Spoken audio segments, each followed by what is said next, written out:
Bom dia, pessoal! Com um pouquinho de atraso, mas estamos aqui firmes e fortes. Um feliz 2026 para vocês. Finalmente chegamos, né? Atrasou um pouquinho para a gente começar o nosso episódio.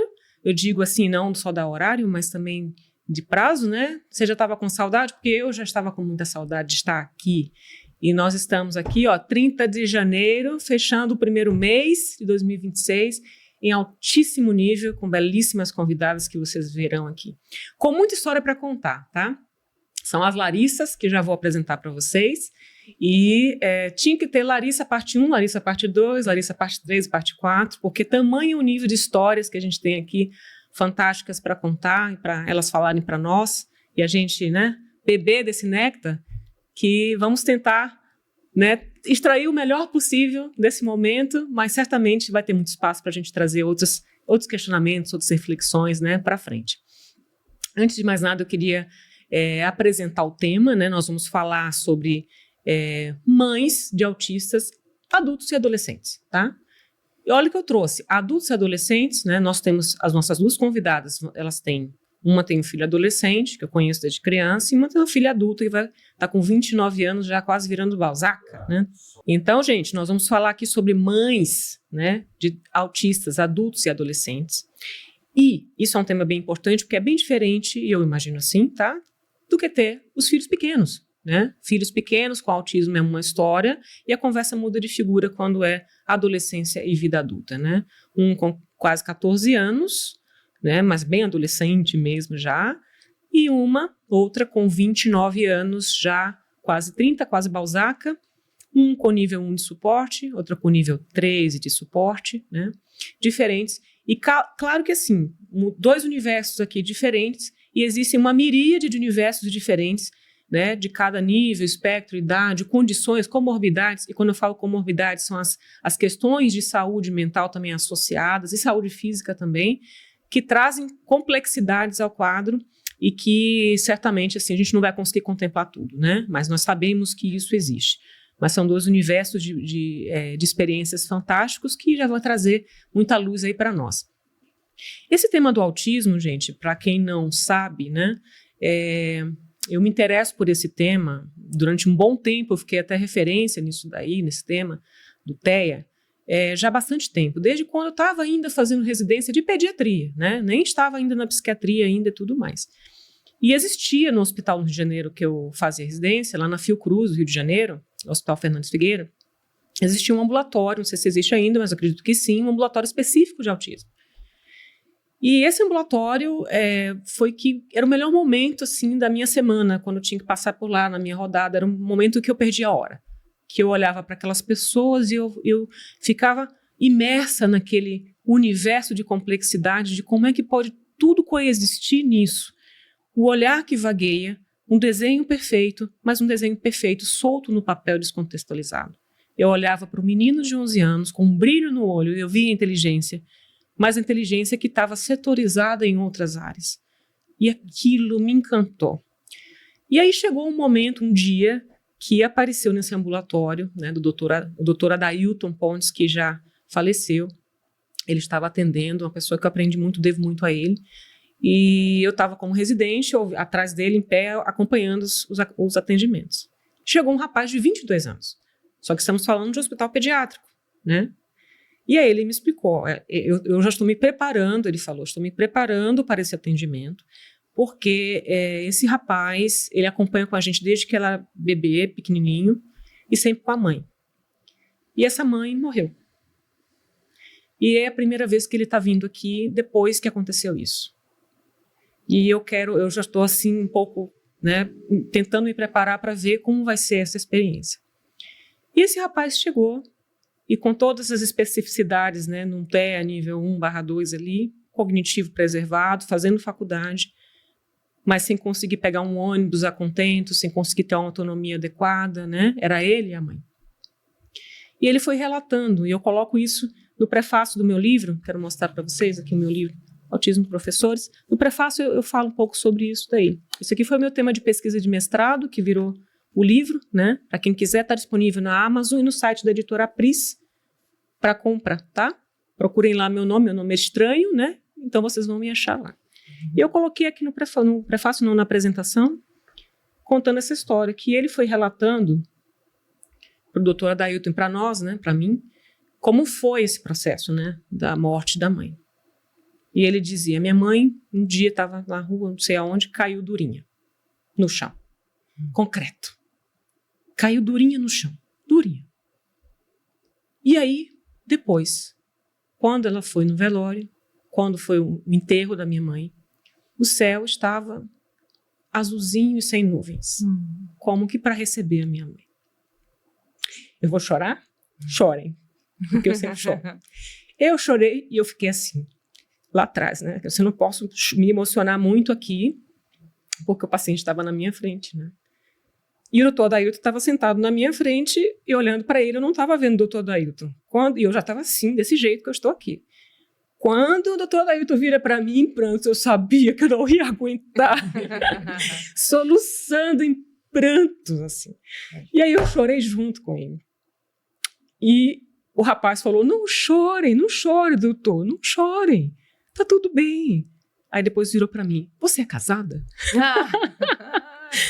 Isso, gente, me encantou tanto. Então, o autismo na vida adulta foi algo que realmente me trouxe um encantamento também naquela época. E eu fui procurar ver alguns congressos na área. Entrei de cabeça e fui a um congresso em São Paulo sobre autismo na vida adulta. E sabe o que menos se falou nesse congresso? Sobre vida adulta. O congresso, e os pais estavam lá, não eram só profissionais, né? Nesses congressos são muitos pais e tudo mais. A gente está nesse congresso e até agora a gente não ouviu falar nada sobre vida adulta. Tá todo mundo falando de criança, de TO para criança, de não sei o que para criança, e cadê o adulto? O congresso é autismo na vida adulta. Então a vida adulta não existe no autismo.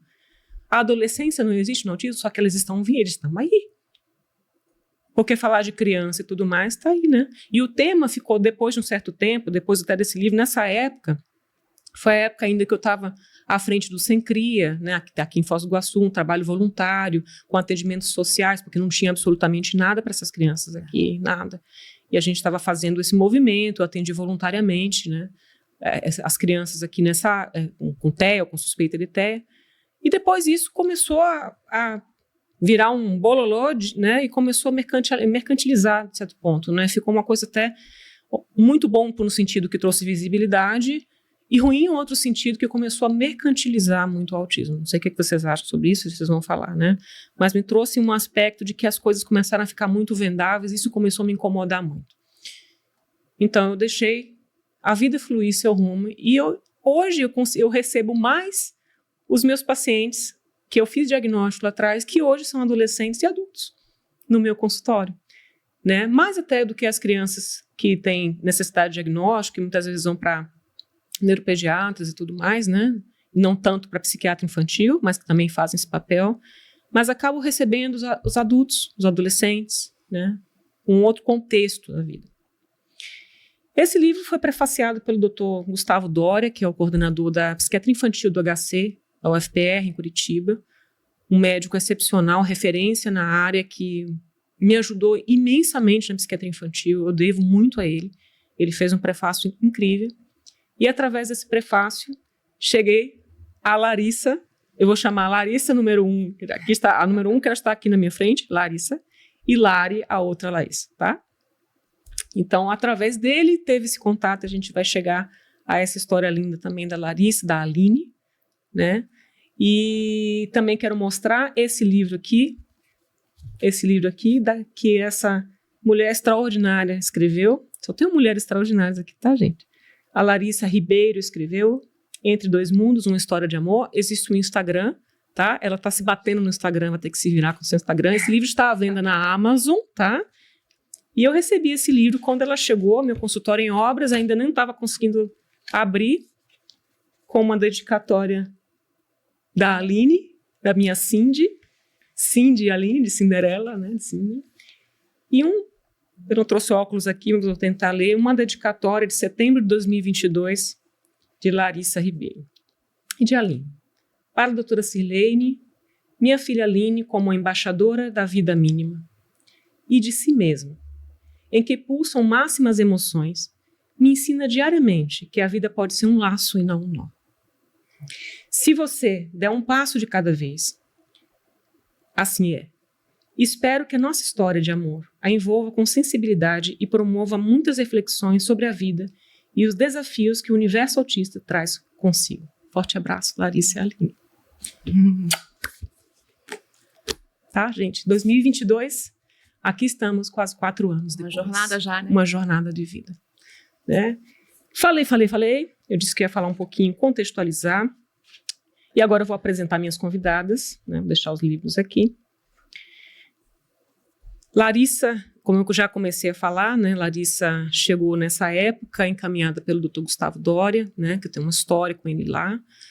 E vindo para Foz do Iguaçu, saindo de Curitiba, e quem vai ser aqui, quem vai dar continuidade a esse acompanhamento? Uma paciente adulta, a Aline, a Cindy, né? Cindy de Cinderela, estabilizada já há algum tempo, mas que demandava uma rotina de acompanhamento e um profissional a quem se apoiar, ter acolhimento, né? Ter uma pessoa a ter referência aqui.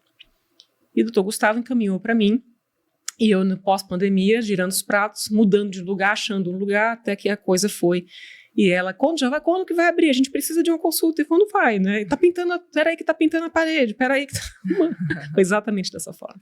Foi. E quando elas chegaram, foi uma coisa extraordinária, porque não se estabeleceu só uma questão profissional, um vínculo, mas eu tive uma oportunidade, a honra de conviver com pessoas muito especiais, uma história de vida muito especial, uma forma de cuidar muito especial. E uma mãe muito dedicada e muito inteligente, e muito articulada. Uma inteligência ímpar, e como vocês viram, poética em muitas coisas. E ela faz umas associações que todas as vezes que ela vai, a gente senta, não toma, é quase um chá, né? E a gente conversa, e tudo isso faz muito sentido nessa nossa consulta. Tá? Então, a vida me proporcionou a oportunidade de conhecer Larissa Ribeiro e Aline, mas Larissa com essa inteligência na condução do processo integral, de uma vida integral, quase simbiótica com a filha, né? De uma vida integral de 24 horas de cuidados, no nível 3 de suporte, né? E conduz maravilhosamente bem, e com uma dinâmica de entendimento, de apoio à filha adulta, né, que realmente é ímpar, é singular, e vocês vão ouvir.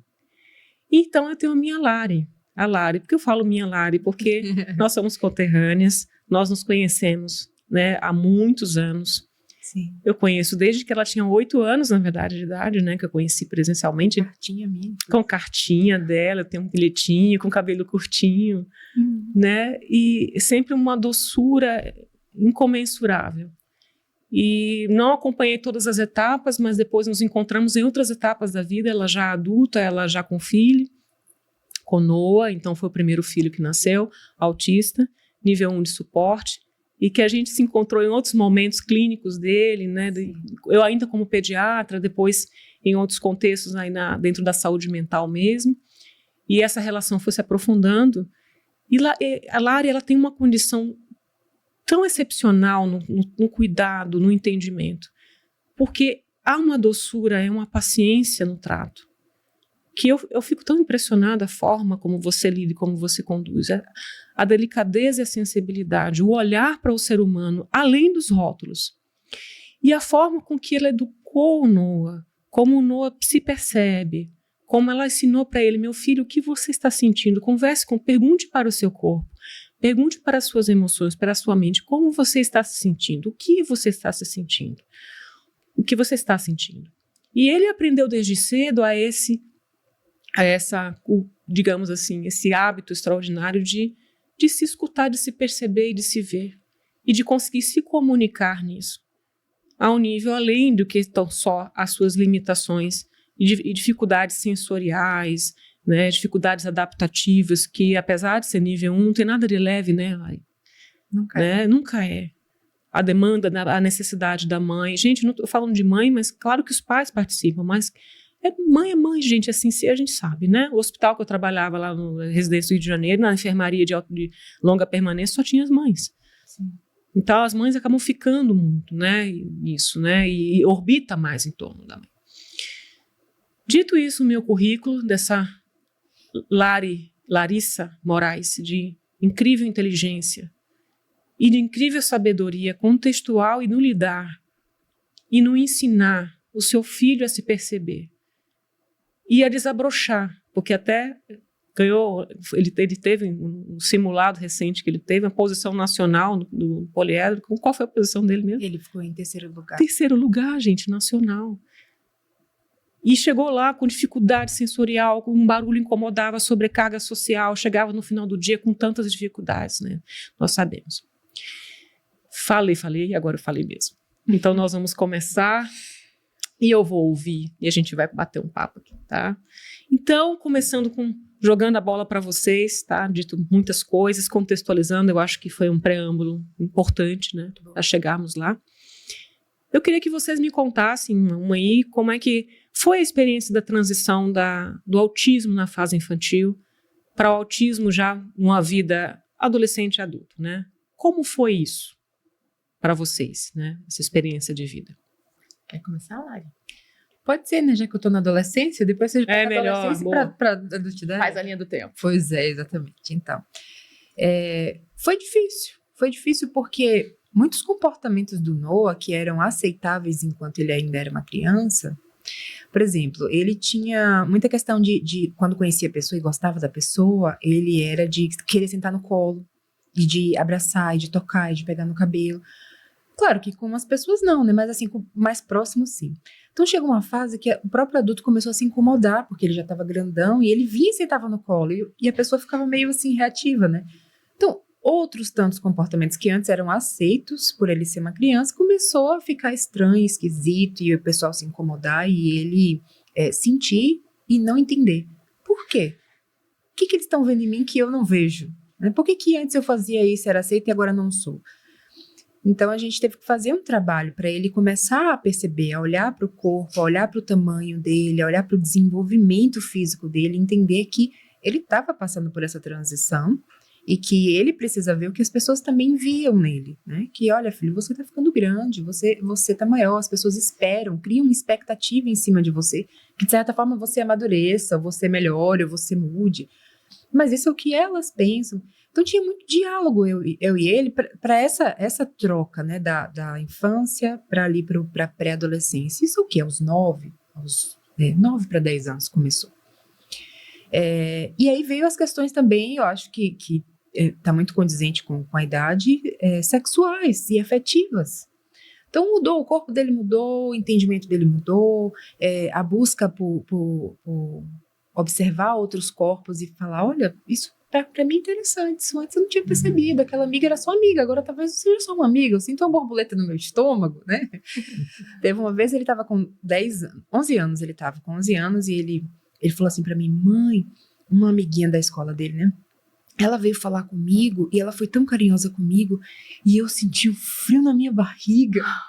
Eu quase morri do coração, né? Esse homem já deu um ciúminho, né? Já deu aquela sensaçãozinha diferente. Ainda. Não, e eu fiquei assim, deslumbrada, adorei. Eu falei, sério, filho, que delícia, que gostoso que você sentiu isso, como foi pra você e tal, né? Então, teve muito essa fase. E a fase de conversar sobre o corpo, sobre masturbação, sobre sexualidade, que tem que existir também, porque eles, né, é corpo. Uhum. Então, eu tô muito nessa fase e agora começando a ensaiar um possível início de namoro.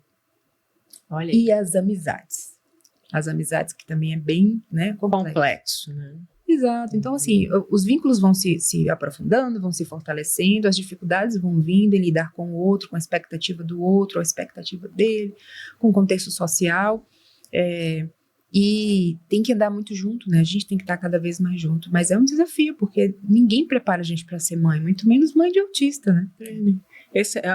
Vi uma vez um relato que é uma montanha-russa, né? Que você está andando, achando que está andando, fazendo uma caminhada ali à beira-mar, de repente você encontra o Himalaia e tem que subir, escalar, e não se sabe qual vai ser o próximo passo, né?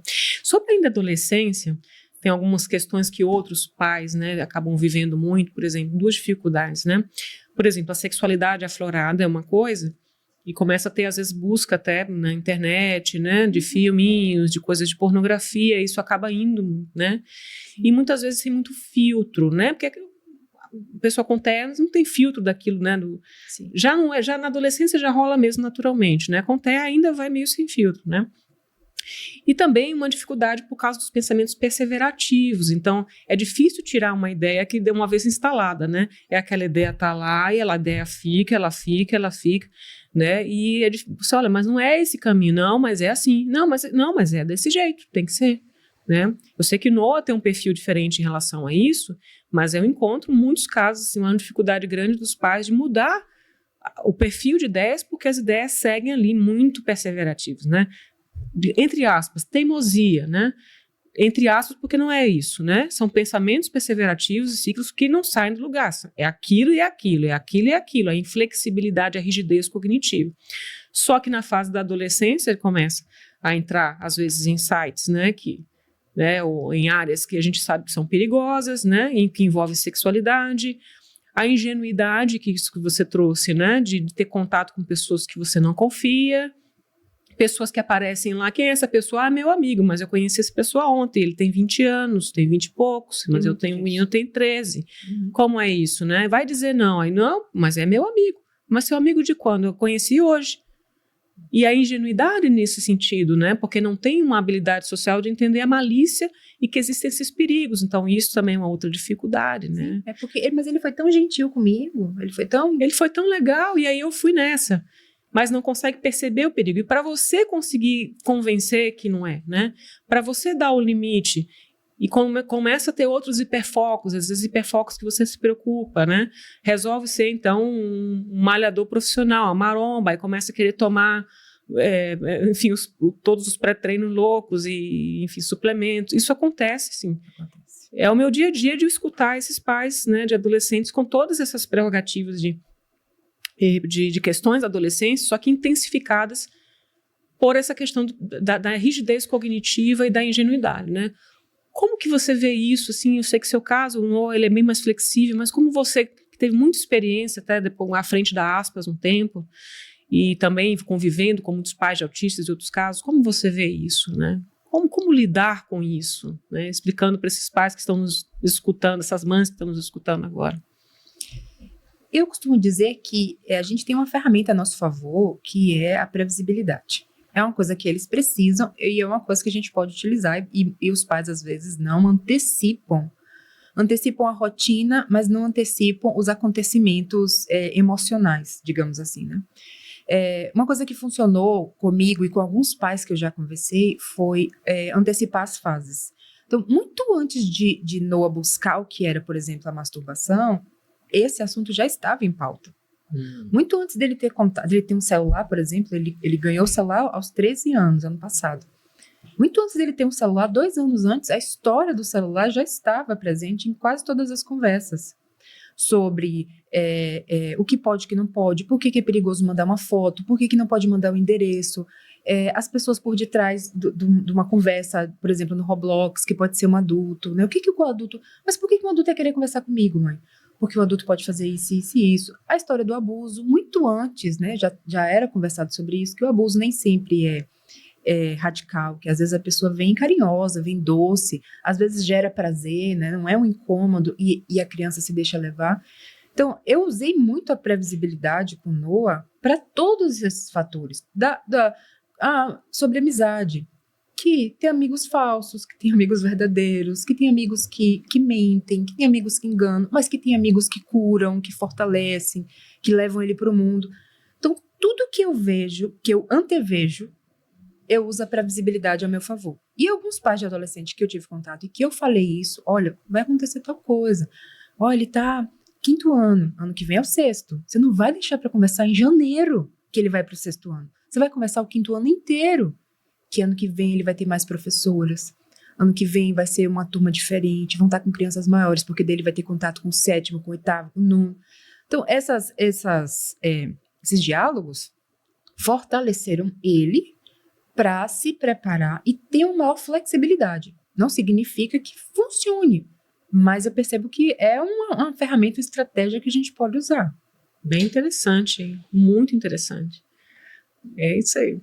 Até que entrou aqui uma diva aqui no estúdio, a Márcia, que chegou aqui, eu não tinha visto. Então é isso, assim. E como foi para você, Larissa, né, a vivência da Aline, né? Um caso bem diferente, o nível 3 de suporte, né? Essa transição aí, como foi, imagino que mais difícil e com mais desafios. Né? Eu acho que uma palavra que vai ter comunidade aqui é a parte da dificuldade, que a Larissa comentou, né? Mas o que nós estamos falando, sobretudo, quando você chega no autista adulto, a gente está falando sobre adequação e pertencimento. Veja bem, o fato da gente estar adequado, que é o que a gente busca em toda aquela primeira infância, com todas as terapias, com neuro, com fono, com terapia ocupacional, com psicoterapeuta, com fonoaudiologia, né, já falei. Pedagogia, psicomotricidade, quer dizer, a gente faz todo aquele arcabouço para a gente dar toda aquela urgência da neuroplastia para a gente poder dar para os nossos filhos adequação. Mas a Larissa falou um ponto, adequação de contexto, de vivência formal, mas a parte emocional, muitas vezes ela não está ali acompanhando toda aquela enxurrada de informações e o sujeito, a pessoa vai se adequando. E não serve só para as pessoas autistas, acho que serve para todos nós. A gente passa o primeiro momento da nossa vida aprendendo a se adequar, aprendendo as regras sociais, o convívio, os limites, o que pode, o que não pode, o que é certo, o que é errado, diante daquela sociedade. Então, quando eu falo adequação e pertencimento, eu coloco isso bem, bem claro, porque a Aline me mostra isso no seu diário de viver, que é o seguinte, vou abrir uma cena para vocês aqui. Pensa numa mexerica, numa polcã, assim, cheia de gominhos. E aí falta um gominho. E ali vem um alho bem certinho no formato do gominho daquela mexerica e ele se encaixa naquela roda certinha da mexerica, quase que parecendo que nasceu dentro daquela mexerica. Então, aquele cabecinha de alho que encaixou na mexerica, ele está bem adequado àquele formato da uma mexerica, mas ele não pertence à mexerica. Uhum. E é isso que eu sinto na vida adulta. Que interessante. Então, nós temos uma adequação, às vezes por treinamento, por repetição, por previsibilidade, que a Lari colocou aqui, mas que quando chega na vida adulta não necessariamente funciona, sabe, Larissa? Gente, vou sempre vou fazer uma ênfase aqui. O meu lugar de fala é sempre de uma mãe da Aline. 29 anos, né? Então, assim, a verdade de cada um, né, Lari? Assim, a gente nem tudo vai caber dentro do Noah, dentro de tantos outros nomes aí, então, assim, é a minha experiência, então, daí meu ponto de inflexão dentro da minha verdade, né, da minha vida com a Aline, com o Daniel, o pai da Aline.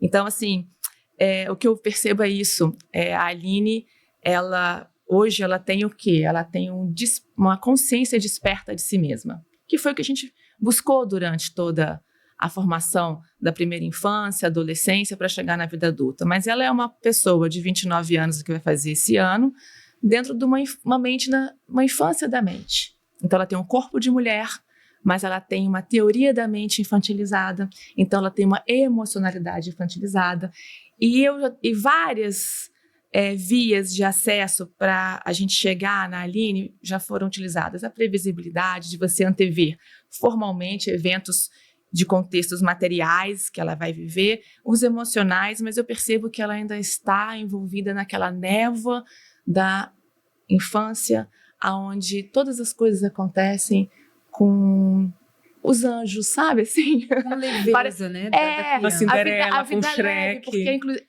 Porque ela é muito lúdica, por isso eu também sou uma mãe muito lúdica, eu abro muitas cenas na minha mente para poder acessar os arquivos mentais da minha filha, e trazê-la, por isso que é Entre Dois Mundos, né, o livro que eu escrevi, mas é para que ela tenha uma realidade de um mundo unificado. Mas, veja bem, se adequação não significa pertencimento, então é aí que está o gatilho da vida adulta. Porque a sociedade, ela até, hoje em dia, nós temos uma discussão mais fervorosa e mais lúcida sobre o tema, sobre o autismo, sobre todas as diferenças que a gente tem na nossa sociedade, mas são acolhimentos de adequação. Não gera necessariamente um pertencimento. Isso que eu sinto na minha vida adulta. Então, os pares de conversação da Aline são os nossos pares, do meu, do Daniel, da minha família. Ela precisa dessa mediação, porque ela não consegue fazer uma sustentação nem emocional e nem de forma postural, atitudinal, para estar minimamente até adequada naquele contexto social. Então, as saídas para o mundo da Aline na vida adulta, que eu imaginava que quando ela era criança, eu imaginava que, puxa, ela vai se constituir, porque afinal de contas a gente está trabalhando e ela está se esforçando, ela está vencendo, ela tem total consciência da caminhada que ela está fazendo até aqui. Então, a vida adulta vai ser ótima, porque ela vai ter tudo isso já condensado, apropriado dentro de si, e agora ela vai aflorar. Isso não aconteceu. Por quê? Porque a adequação não gera um pertencimento do indivíduo, da individuação, sabe? Ela está aqui, ela atende a alguns requisitos de convivência social, Isso. no entanto, com necessidades tão diferentes, né, díspares e momentos, e outras coisas, né? E aí eu queria também que você abordasse, nessa transição toda para a vida adulta, né, entre a adolescência e a vida adulta agora propriamente dita, né, os momentos em que entram as crises intensas, né, e que eu sei que são as grandes dificuldades. Eu estou trazendo isso porque é uma grande dificuldade muito grande para a maior parte dos pais que lidam com autistas que têm normalmente nível 2 e 3 de suporte, são crises maiores e mais, né, intensas, e muitas vezes você não sabe o que está causando, a disfunção sensorial, o que é, a dor, o problema, né, e em muitos casos ficam agressivos também, né, são muitos casos assim. Então, como é que foi o lidar com essas crises e crises de choro, crises de destempero, desorganização, o périplo infinito até achar uma combinação de medicamentos que desse certo, estabilizasse, né? Como é que foi isso, assim, nesse binômio vocês aí? Né? Ou trinômio você com o Daniel, eu tô tirando os pais, né, gente? Né? Mas é que foi o tema de mães, mas eu quero trazer essa força do binômio. Depois eu trago os pais, tá? É porque o Daniel foi o baita acerto do meu coração, então ele... Mas assim, ele é o baita ele pertence, do né? coração. Estamos falando da relação binomial, vamos lá. É o binômio, né? Mas então, a Aline precisou de ser medicamentada aos 16 anos, então foi o meu primeiro choque de realidade em relação a esse universo bioquímico, digamos assim, que você precisa de uma intervenção de medicamentos para você gerar um bem-estar biológico, bioquímico, de frequências para que aquela pessoa possa ter uma devolutiva no meio ambiente de bem-estar. E é muito complexo isso, porque como a doutora Silene falou, você tem aquele momento de testagem, o que funciona, o que é efeito adverso, o efeito colateral, o que vamos começar com esse, não está dando certo, vamos então tirar esse devagarzinho, vamos introduzir outro. Então isso gera uma angústia, uma ansiedade, um desgaste de todas as partes. Do próprio ser autista, que está sendo ali, né, passando por aquele momento onde ele precisa daquela intervenção medicamentosa para se estabilizar, para se equacionar, para se compreender e para voltar para o jogo da vida, né? E dos que estão em volta, né? O profissional, o médico, a família, os pais e tudo mais. Então, aos 16 anos começou essa minha jornada aí de gatilhos importantes, de plataformas importantes de vivência com a Aline sobre o despertar da consciência dela de ser diferente e estar nesse mundo. Acho que a vida adulta começa aí, sabe? Sou diferente. Sou diferente. Ela fala, mamãe, eu sou autista. Aí eu falei assim, filha, e como é ser autista? Aí ela fala, eu sinto dificuldades com cheiros. Aí eu também sinto às vezes, filha, dificuldade com cheiro. E não precisa ser autista, todo mundo tem. Então assim, é interessante porque você não quer enquadrar um padrão, você quer encontrar aquele padrão individual que faz funcionar. O que é viver bem? Eu te pergunto. Sou eu, né? O que é estar bem?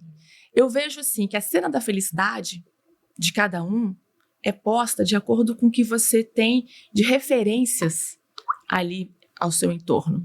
E o que é necessariamente feliz para mim, para a Larissa, para a doutora Sirlene, com certeza é diferente para qualquer ser no planeta. E para pessoas autistas que têm uma estrutura mental desenvolvendo e processando tão diferentes da nossa, que é mais ou menos o padrão, né? A gente tem alguns desvios de padrão, mas a deles desvia muito do padrão. Então, o viver bem, quando eu percebo aquele sorrisinho da Aline espontâneo, porque está na nuvem, que está na nuvem dos interesses mentais dela que estão ali circulando no seu processador de dados. E ali eu vejo, na minha interpretação materna dessa jornada, eu entendo que ali ela tem um viver bem em que sentido? Aonde ela está no lugar aonde ela pode ter uma escuta, fazer uma escuta e sentir sem se defender. Porque como eles vivem sempre no alerta ou fuga, no sistema nervoso deles, então eu acho que na hora que eles baixam a guarda, surge aquele sorrisinho que você não sabe de onde vem. E a percepção do gatilho que você me perguntou das crises nervosas vem quando esse estar bem colapsa. Quando esse despertar da consciência de quem eu sou não gera uma segurança e nem no ambiente onde ela se pertencia de segurança, por exemplo, na nossa casa, na casa dos avós, naquele grupo mais fechado de amigos que conseguem compreender o nosso ir e vir diferente. Ou uma perspectiva de uma mudança, por exemplo, um casamento. Eu não quero ir ao casamento. Eu não vou ao casamento. Nós ensaiamos tanto ela ir no casamento de uma família que nós amamos demais, que nos acolheu aqui em Foz do Iguaçu, que faz parte agora do nosso coração. E a gente ensaiou, nós fomos à igreja, com a igreja mais vazia, sentávamos naquele banquinho e eu fazia cena de felicidade daquele casamento para ela, viver aquilo antecipadamente, previsibilidade. Uhum. Mas no dia do casamento, ela fez comigo exatamente toda aquela previsibilidade ensaiada e ela viveu genuinamente aquela felicidade do jeitinho dela, mas para a recepção não. Era até ali o combinado. Mas antes disso, assim, há um dia antes eu estava vendo como estava. E ela estava com esse gatilho. Ela fala, sem casamento. E não parava de falar, sem casamento. Não, não tem casamento. Sem comida. Não dá, não dá. E a coisa ia. Então aquilo entrou num looping, né, de sofrimento, e que eu vi, né, e ela tentando lidar, e incontáveis vezes repetindo as mesmas coisas para ela. E eu presenciei a cena, né, já no final do dia, né, no consultório, presenciando a cena, e eu sentindo em mim, falando assim, gente, eu acho que a vida... Eu não sei se eu teria tanta paciência. Eu não sou uma pessoa paciente em si. Eu me esforço muito. Muito, muito mesmo. Eu não sou paciente. Outros acham nem que é possível que você não seja... Não, eu sou muito impaciente. Eu sou um cavalo irrequieto. Eu sou igual a Afonso. Igual. Eu relincho. Jeito. É bravo. Mas a paciência de vocês com isso. E a repetição, a repetição, a repetição. Enquanto a gente conversava sobre o tratamento, ela voltava para a Aline, repetia, repetia, repetia. Inúmeras vezes. Num cansaço, eu já estava cansada com aquele pequeno trecho. E aquilo já sabia que já estava durando há muitos dias.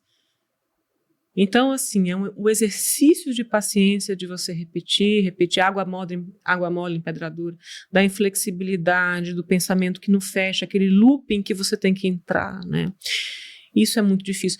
E aí, tem uns casos, né, abrindo para outros casos, por exemplo, nesse caso eu tenho vivência, né, mais profissional, eu tenho dificuldades, por exemplo, de ajudar pessoas que têm filhos, que têm nível 3 também, mas que às vezes estão não verbais, Isso que eu ia falar. não verbais e vão para comportamentos que são disruptivos. Então, comportamentos agressivos, quebram as coisas dentro de casa, batem nas pessoas, se batem, se mordem, bate a cabeça na parede, ou começa a comer compulsivamente, que nesse caso a Aline também tem algumas compulsões, Sim, né? sim. Então, quando a coisa desorganiza, vai para a compulsão, começa a comer certo tipo de alimento, não para mais, não é saudável, muita Coca-Cola, ou hambúrguer, ou bolo, sei lá, ganha peso.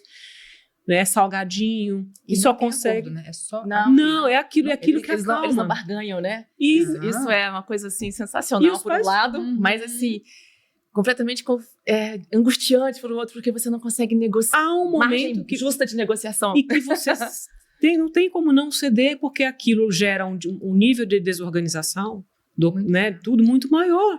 Você E tem que aí, escolher a luta que você quer lutar. qual é a luta? Né? Não, o pai chega lá, às vezes vão para o consultório, consulta, já vão com um saco, aí saca lá os cheetos, sei lá, o fandangos, as coisas, a bolacha, o desenho que gosta, a música que gosta, não sei o quê, para conseguir tolerar os minutos que a gente vai passar junto ali. Né, porque está desorganizado e a gente vai tentar com medicamento, o medicamento demora 3 semanas, não deu certo, muda, aumenta, volta, é um périplo, gente, e para nós profissionais também, um exercício da gente olhar e a frustração, não deu certo, vamos nós de novo, troca medicamento, a marola da troca, porque diminui um, aumenta outro, aí vai 3 semanas para funcionar, aí ele piora, autista é muito sensível a medicamento, aí não dá certo, desorganiza, aí você desorganiza, piora tudo mais. Mas ao mesmo tempo está tudo rolando. Então, continua batendo, continua se batendo, continua compulsivo para comer, continua com hábitos compulsivos que às vezes são destrutivos para si e para terceiros. E aí, como é que a gente lida, gente, com isso? Falem para esses Eu pais. costumo dizer que E me ajudem também, né? Eu não entendi. nível 3 de suporte é um outro universo, realmente, né?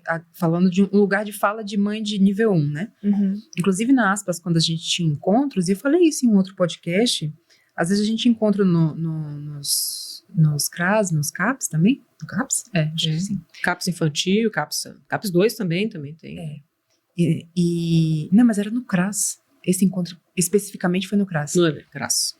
E a gente estava tendo encontro de pais, e como Aspas, a gente falava muito de um lugar de mãe também, né? Para contar a experiência, para aquelas mães que estavam ali reunidas, para contar como foi, as mães muito curiosas, muitos ainda sem nunca nem ter passado por um médico, às vezes muito sem laudos, ou seja, mães que não tinham muito conhecimento de causa.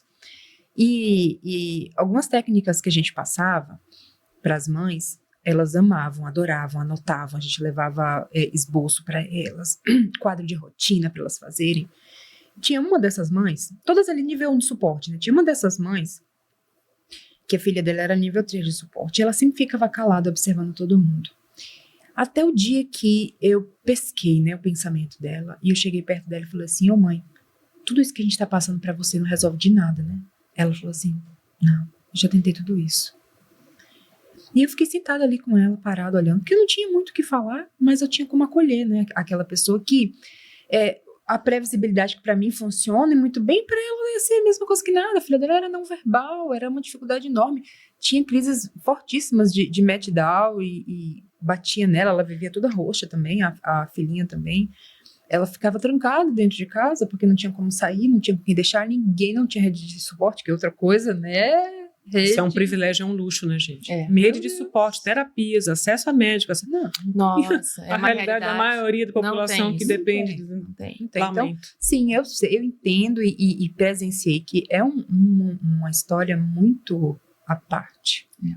Ser mãe de nível 3. E você sabe que a gente vai... É aquela coisa, né? Você mitigar a sua expectativa social, emocional, cultural que você viveu até aqui, porque nós estamos inseridas totalmente dentro do nosso núcleo de viver social, né?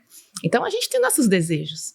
E eu acho que quando nós temos com os filhos adultos, eles finalmente também têm os seus desejos próprios. E conflita com os nossos, porque por exemplo, eu sou uma pessoa muito sociável, eu gosto de festa, eu gosto de falar, eu gosto de rir. Larissa, nosso nome tem poder, significa cheio de alegria. Então, manifestar isso é quase que uma identidade, meu selo de quem eu sou. E eu tenho uma filha adulta que ela não tem esses desejos. O estado de bem-estar social dela, ela ficar no ambiente dela, é como se fosse ter uma bolha, né, de proteção, porque ela justamente tem prejuízos cognitivos e comportamentais que ela tenta, você vê que ela faz o esforço para tentar fazer uma consistência de manifestação ali naquele ambiente, mas o limite dela chega e aí ela tem os gatilhos de crise, aonde ela explode ou implode. Fala da garrafa de água com gás. É como uma garrafa de água com gás. Essa aqui não tem gás, mas é como se fosse isso. Vocês imaginam? Outra cena aí que eu quero que vocês abram na mente de vocês. Pega uma garrafa de água com gás. Tá lá. Todas aquelas bolinhas, né, e tudo mais. E que você agita. Essa agitação que tá aqui e toda aquela compressão de oxigênio daquelas bolhas tá dentro do cérebro dos nossos autistas. E, na verdade, está no nosso também. Só que a gente conseguiu dar saída a ferramentas nossas com muito treino, com muita mentoria também dos nossos pais, dos nossos professores. A gente conseguiu fazer um condicionamento e ir abrindo essa tampinha devagar para que a gente não funcione como com as pessoas autistas, que eles não conseguem ter essa modulação. Ou eles abrem a garrafa ou eles fecham a garrafa.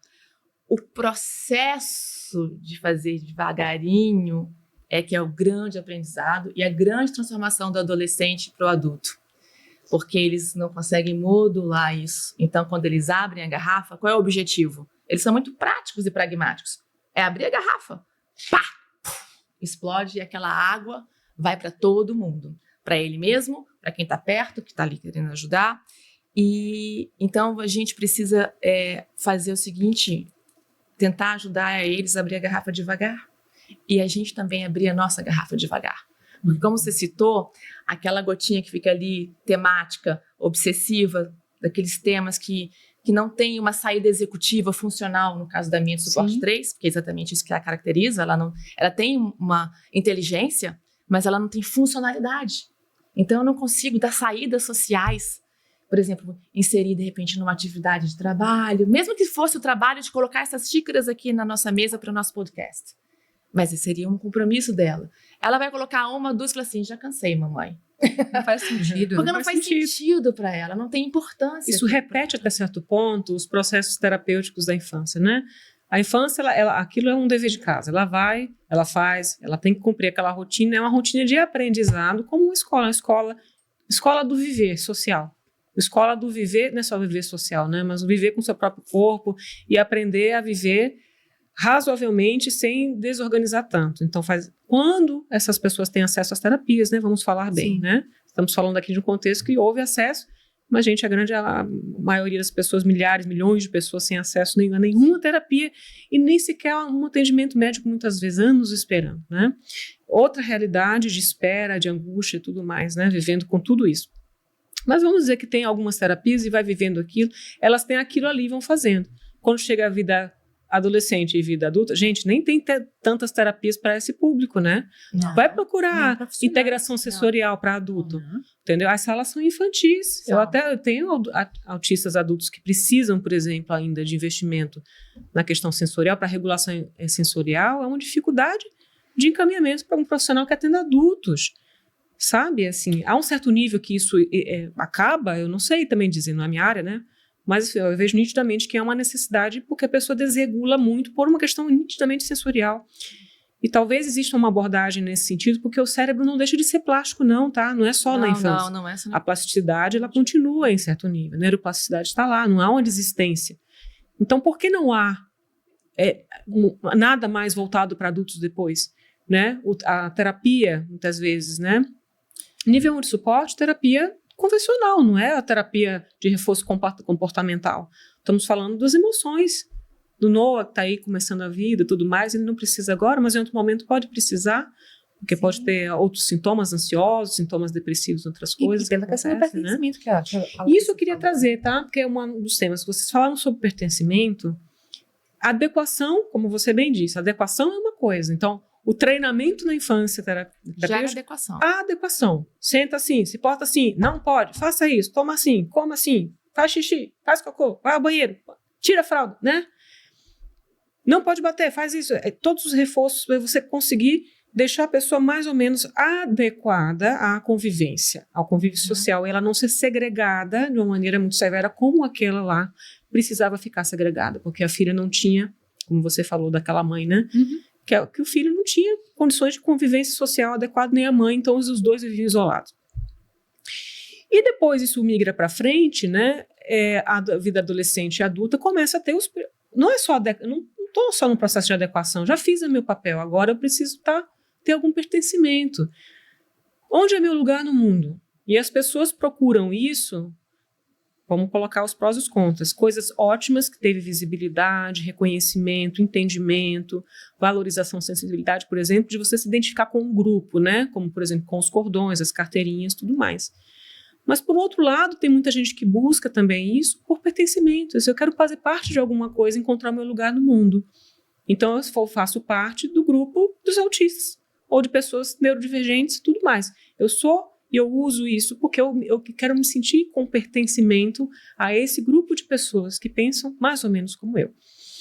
Né? Então, eu vejo que muita gente cria estratégias para ter esse pertencimento, mas muitas vezes também não consegue até chegar lá e começam a ter comorbidades, por exemplo, depressão, ansiedade. Como vocês entendem o pertencimento aí na adolescência e na vida adulta? Né? É interessante falar desse tema porque um dos maiores desafios foi a desconstrução do filho idealizado. Então, toda mãe, quando o bebê nasce, a gente idealiza, né? Como que vai ser, o que eu quero para ele, a cor do quarto, os brinquedos que eu quero comprar, a escola, enfim, tudo. E foi assim também comigo, né? Foi uma desconstrução de olhar para Noah e falar o que é ele, o que ele quer, o que ele gosta, não o que eu gosto, o que eu quero para ele. Então, eu ainda levei uns anos aí, um déficit de uns 5 anos para poder conseguir chegar nesse nível, porque antes eu ainda sonhava daquele menino que botava o pé na areia e que brincava, que subia em árvore, que gostava de brinquedo, que era inteligente, que amava livros. Então, eu desenhei ele e depois eu tive que apagar tudo e virar essa folha e olhar para quem realmente ele é. E nisso, entrou muito essa fase de que eu precisava levar ele para o mundo. Ele está ficando maior, eu preciso levar ele para o mundo. E, por exemplo, as questões sociais como um casamento, um encontro de famílias, um almoço de domingo. Como que a gente vai fazer isso? Porque ele precisa pertencer. Ele precisa entender que tem família, ele precisa criar laços, esse tal desse precisa. Né? E aí eu fui aprendendo que nem tudo convém a ele. E que tem coisas que sim, ele não vai fazer porque ele não é igual a todo mundo. Ninguém é igual a todo mundo, né? E que eu tinha que envolver isso nele para saber o que ele queria tentar e eu ia tentar com ele e o que ele não estava disposto a tentar. Então, vamos trazer o contexto do casamento, né? Como várias vezes aconteceu. Eu perguntaria, filho, é importante para você ir pro casamento? É um casal que a gente ama muito, que você vai participar da felicidade deles e tal. Provavelmente ele ia falar, mãe, eu tô muito feliz por eles, mas para mim não faz sentido nenhum estar no casamento. Eu ia falar, tá bom, filho. Mas ele poderia ficar em dúvida e falar, olha, eu gostaria de estar, mas eu não sei como vai ser. Será que vai ser bom? Aí eu entro. Você quer tentar? Eu tô junto com você. Daí a gente começa a previsibilidade, visitar local, todo esse passo a passo que você faz, né? E eu fui fazendo isso com tudo, porque ele não vai pertencer a tudo. E, ao contrário, ele vai pertencer a pouquíssimos ambientes. Pouquíssimos ambientes. E é esses ambientes que eu vou fortalecer, mas ele precisa sempre antes me dar uma direção. Óbvio, eu dou possibilidades e ele me dá uma direção. Eu não sei se você percebe isso no Noah, mas eu percebo muito na Aline, e sobretudo nessa fase adulta. Porque nós filhos, isso para todo mundo, a gente sempre quer o orgulho dos pais. Eu percebo que muitas vezes a Aline não tem interesse em nada do que a gente está ofertando para ela, seja um programa social, ou um filme, ou um livro que nós vamos ler juntas, mas às vezes eu vejo que ela tenta fazer aquela interação conosco no sentido assim, viu, mamãe, a Aline se comportou bem. Ela fala ainda, muitas vezes, ela usa o recurso da terceira pessoa, né? Sobretudo quando ela está se sentindo um pouco ameaçada. Então, você ficou orgulhosa da Aline, mamãe? E aí eu percebo que ela tem uma ansiedade, uma angústia de nos agradar. E é interessante porque você vê que é uma cascata de eventos, porque a sociedade também pressiona nós pais. Eu estou com uma filha adulta e às vezes eu sou abordada como se, justamente por ela ter uma carinha de 13 anos, embora ela tenha 29 e tenha um comportamento infantil, eu sou abordada como se eu não tivesse passado pela primeira infância e feito toda aquela jornada exaustiva e às vezes até alucinante de ela profissionais. Tá assim, você não cuidou, né? Parece que eu cheguei naquele ponto naquela ponto da idade dela, com os prejuízos que ela apresenta agora, porque assim, é o porta fora e o porta dentro. Eu falo muito sobre a doutora Sirlene. As pessoas não conhecem o nosso porta dentro, não conhecem a nossa jornada e não têm obrigação de conhecer, evidentemente, mas chegam para você, diante de você, e falam assim, mas ela não está na escola? Ela não está não sei o quê? Então a gente também, nós como tutores responsáveis que somos, a gente também se sente pressionado, demandado, porque sempre tem aquela pessoa autista que está no nível de evolução, porque conseguiu ter toda aquela apropriação do suporte que foi dado e fazer a devolutiva agora de uma maneira concatenada, de uma maneira estruturada. Aí vem a sua que não consegue. Então, parece que você não atuou, não trabalhou direito. Veja bem, olha, mãe, você deve ter falhado. Então, aquilo também causa... Acaba com a gente. Porque é aquele orgulho que a Aline quer que a gente sinta dela, no esforço que ela está fazendo para poder ter uma adequação e até uma espécie de pertencimento, mas é um pertencimento meio falseado, porque ela não está entendendo porque ela tem que pertencer àquela situação. Ela quer olhar os BMW, ela quer olhar o bolo, ela quer olhar as coisas dela. E que fazem sentido, alinhavam o tempo e espaço orgânico, racional e emocional, sensorial dela. E ali ela encontra o bem-estar social dela. Exatamente. Né? Welfare state dela mesma. Como Como A é? embaixadora Eu e mínima dos Licuri é como detalhes. pequeno, né? Como estava dizendo Sirlene. Essa é quem ela é. É quem ela é. E que a gente- acabou. É a pessoa. Sim. Agora, sim, vocês falaram de pertencimento a locais ou a interesses e temas, mas e pertencimento a pessoas? Você falou sobre pertencimento no sentido, por exemplo, no universo da Aline existe um pertencimento muito familiar e é quem frequenta a família, né? No caso do Noah, já existem outros pertencimentos que envolvem uma vida social mais, digamos, regular, Mais ativa. ativa e regular, né? E, por exemplo, na série Apropriada para a Idade, digamos assim, ele acompanha o nível cognitivo até acima da média em muitas coisas, mas isso não significa que haja um pertencimento real, né? Na amizade, no afeto, no amor. A gente, Há diferença. a gente passou por uma situação agora que é legal eu relatar. O Noah, ele tem um amigo de 9 anos, que é o Otávio. Tá com ele desde do segundo ano. Agora ele tá no 8º ano, né? E os dois se dão muito bem. Otávio é super dotado, é uma figura e é super do mundo. É comunicativo, é brincalhão, e ele é a pessoa responsável por levar Noah pro mundo. Ele pega na mão de Noah e joga Noah no mundo, e é maravilhosa a amizade deles. Em contrapartida, Otávio precisa muito do suporte que Noah dá, porque Noah é muito do conversar, muito do olhar, muito por conta de mim, né? Então, ele é muito de dar empatia, Vamos de perceber respirar. o outro. Exato. Estamos falando, olha, atenção, estamos falando uma pessoa com TEA, com autismo, e estamos falando de empatia. Gente, Tem muito. gente, né? Vamos parar com os checklists, né? Com os critérios diagnósticos de checklists e começar a olhar a pessoa. Há quanto tempo eu estou falando, já falei em outro podcast aqui do pessoal da Somari, sobre empatia e sobre a pessoa. A pessoa é a pessoa e acabou. Empatia, vamos lá? Ele faz muita empatia comigo e o Otávio recorre a ele, inclusive fala, não, eu posso desabafar com você? E os dois têm uma relação assim lindíssima. E nessa transição do 5º ano para o 6º, né, os dois foram juntos, o que foi maravilhoso. Fizeram o 6º ano, fizeram o 7º ano passado. E ano passado, os dois no 7º ano, Otávio fez grandes amigos na escola e levou o Noah para essa amizade. E até ele se sentir confortável dentro desse ciclo ali de 4, 5 amigos. Então, todos sabiam que ele era autista, ele mesmo se identifica, ele fala, ele conta, às vezes ele vê que está fazendo alguma coisa que não é comum, Tipo, um barulho com a boca, um movimento que ele estereotipias, faz. né? Ele para e fala, eu tô te atrapalhando porque eu faço esse movimento porque eu tô um pouco ansioso, tá? Eu tô tentando me regular. o cubo, né? O cubo mágico e tal. Quando ele percebe que a pessoa olha o nível de empatia, ele percebe que a pessoa está incomodada com alguma atitude dele, ele explica, ele fala, olha, eu tô fazendo isso porque eu tô ansioso, eu tô tentando me regular. Ou ele vai no professor e fala, professor, eu posso sair da sala um pouquinho? Eu vou no banheiro, vou tomar uma água, porque eu não tô me sentindo muito bem, eu tô começando a desregular. Então, é o que ela fala, né, que ele é muito autoperceptivo, e ele é, né, nisso ele ficou digamos assim.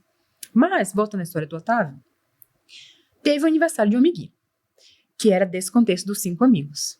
E ele quis muito ir. Não, é o aniversário dela, eu quero muito ir. Eu falei, não, você tem certeza que você quer ir? Liguei pra mãe, pedi toda a previsibilidade. As mães acham estranho isso também, né? Falei, olha, mãe, tudo bem, fulano, eu sou a mãe do Noah. Olha, meu filho é nível 1 de autismo e tal. Ele quer participar do aniversário da tua filha. Ela convidou ele. Eu queria saber o que vai ter na festa, né? O que vai comer, o que vai beber, quem que vai. Vai ter brincadeira? Vai ter som? Ia ter karaokê. Eram só adolescentes, ia ser rodada de pizza, e todo mundo depois ia brincar, ia pra quadra. E aí eu expliquei tudo pra ele, vai ter isso. E ele construiu na cabeça dele aquele cenário. E ele ia sozinho, foi a primeira festa que ele foi sozinho, ano passado. E eu acompanhei ele até a porta e falei, filho, agora é com você. E ele foi. E eu fiquei em casa botando um ovo de ansiedade, né? Agora sou eu que plasmei essa cena na cabeça. Pensa, né? Ruí todas as minhas unhas, pensando, vai dar certo, ele dá conta, ele é capaz, vai dar certo, ele dá conta. Um mantra pra mim mesmo, né? Pra mim mesmo. Com certeza. E daí ele foi. E aí, quando ele voltou com aquela carinha triste, né? E aí eu já recebi ele e falei, filho, nossa, que silêncio, nossa casa, que bênção. Ele sempre fala isso, né? Porque lá em casa é tudo preparado. A nossa casa é preparada para eles, né? O ambiente seguro deles. E ele foi me contar como foi, que foi um desastre, na visão dele, né? Foi um desastre porque o som estava muito alto do karaokê. Tinha muita criança pequena que ele não esperava. As pessoas não cantam bem. Tinha adultos, exato. Tinha adultos. Cada um foi brincar de uma coisa. Ele, depois teve uma hora que foi começar a jogar bola, e ele não gosta de bola porque ele sua, ele passa mal. O Otávio, que é o suporte dele, teve que ir mais cedo e ele ficou sozinho. Aconteceu um monte de coisa. E daí ele foi me contar tudo isso e as estratégias que ele usou para poder passar, e que uma hora ele teve que se isolar, e ele pegou o tablet e foi pro canto, e que daí a amiguinha dele veio perguntar: não, tá tudo bem? E ele falou assim: eu só preciso ficar um pouquinho parado. Só que ele imaginou que ia ficar um pouquinho parado e depois ela ia voltar para buscar ele, mas ela não voltou. E aí ele viu que eles foram jogar sinuca e não chamou, e ele falou assim: mãe, eu me senti tão triste, mãe, doeu tanto, por que eles não me chamaram? Eles não foram lá tentar de novo. Aí eu falei assim: filho, às vezes eles não perceberam. Aí ele parou, ficou quieto e falou: mãe, sabe o que eu percebi? Na verdade, a única conexão que eu tenho com eles é Otávio. Sem Otávio, eu não consigo ir pro mundo. Isso doeu na minha alma. E eu falei: que bom que você tem Otávio. Que bom. Ele falou assim: sim, porque eu percebi, ficou nítido. Eu me senti amigo deles. Eu juro, mãe, eu me senti amigo deles. Mas nesse momento, sem o Otávio para me dar esse suporte, fazer essa mediação, mãe, eu não consigo ainda. E daí doeu. Eu abracei ele e chorei muito. E a gente também... Porque é o tal do pertencimento. Ele viu que caiu a ficha de que, então eu não pertenço. O despertar da consciência eu dele. não pertenço tanto assim. Quanto eu estou adequado. Exato. Eu estou adequado. Mas eu não estou pertencendo, né? Eu queria fazer uma colocação em cima do que você traz, porque aí já envolvendo os autistas adultos, adolescentes, né? Que muito... Das crianças também já aparece, mas é muito mais, né, já na fase para frente, né? Que quando começa a ter a consciência de que são diferentes. Aí eu falo sempre, né? Todos somos diferentes, né? Eu não sou normal, às vezes eu falo. Eu falei: tá bom, então quem? Então me dá o exemplo de normalidade aí para eu saber quem é, né? Ok, eu sou quem é normal.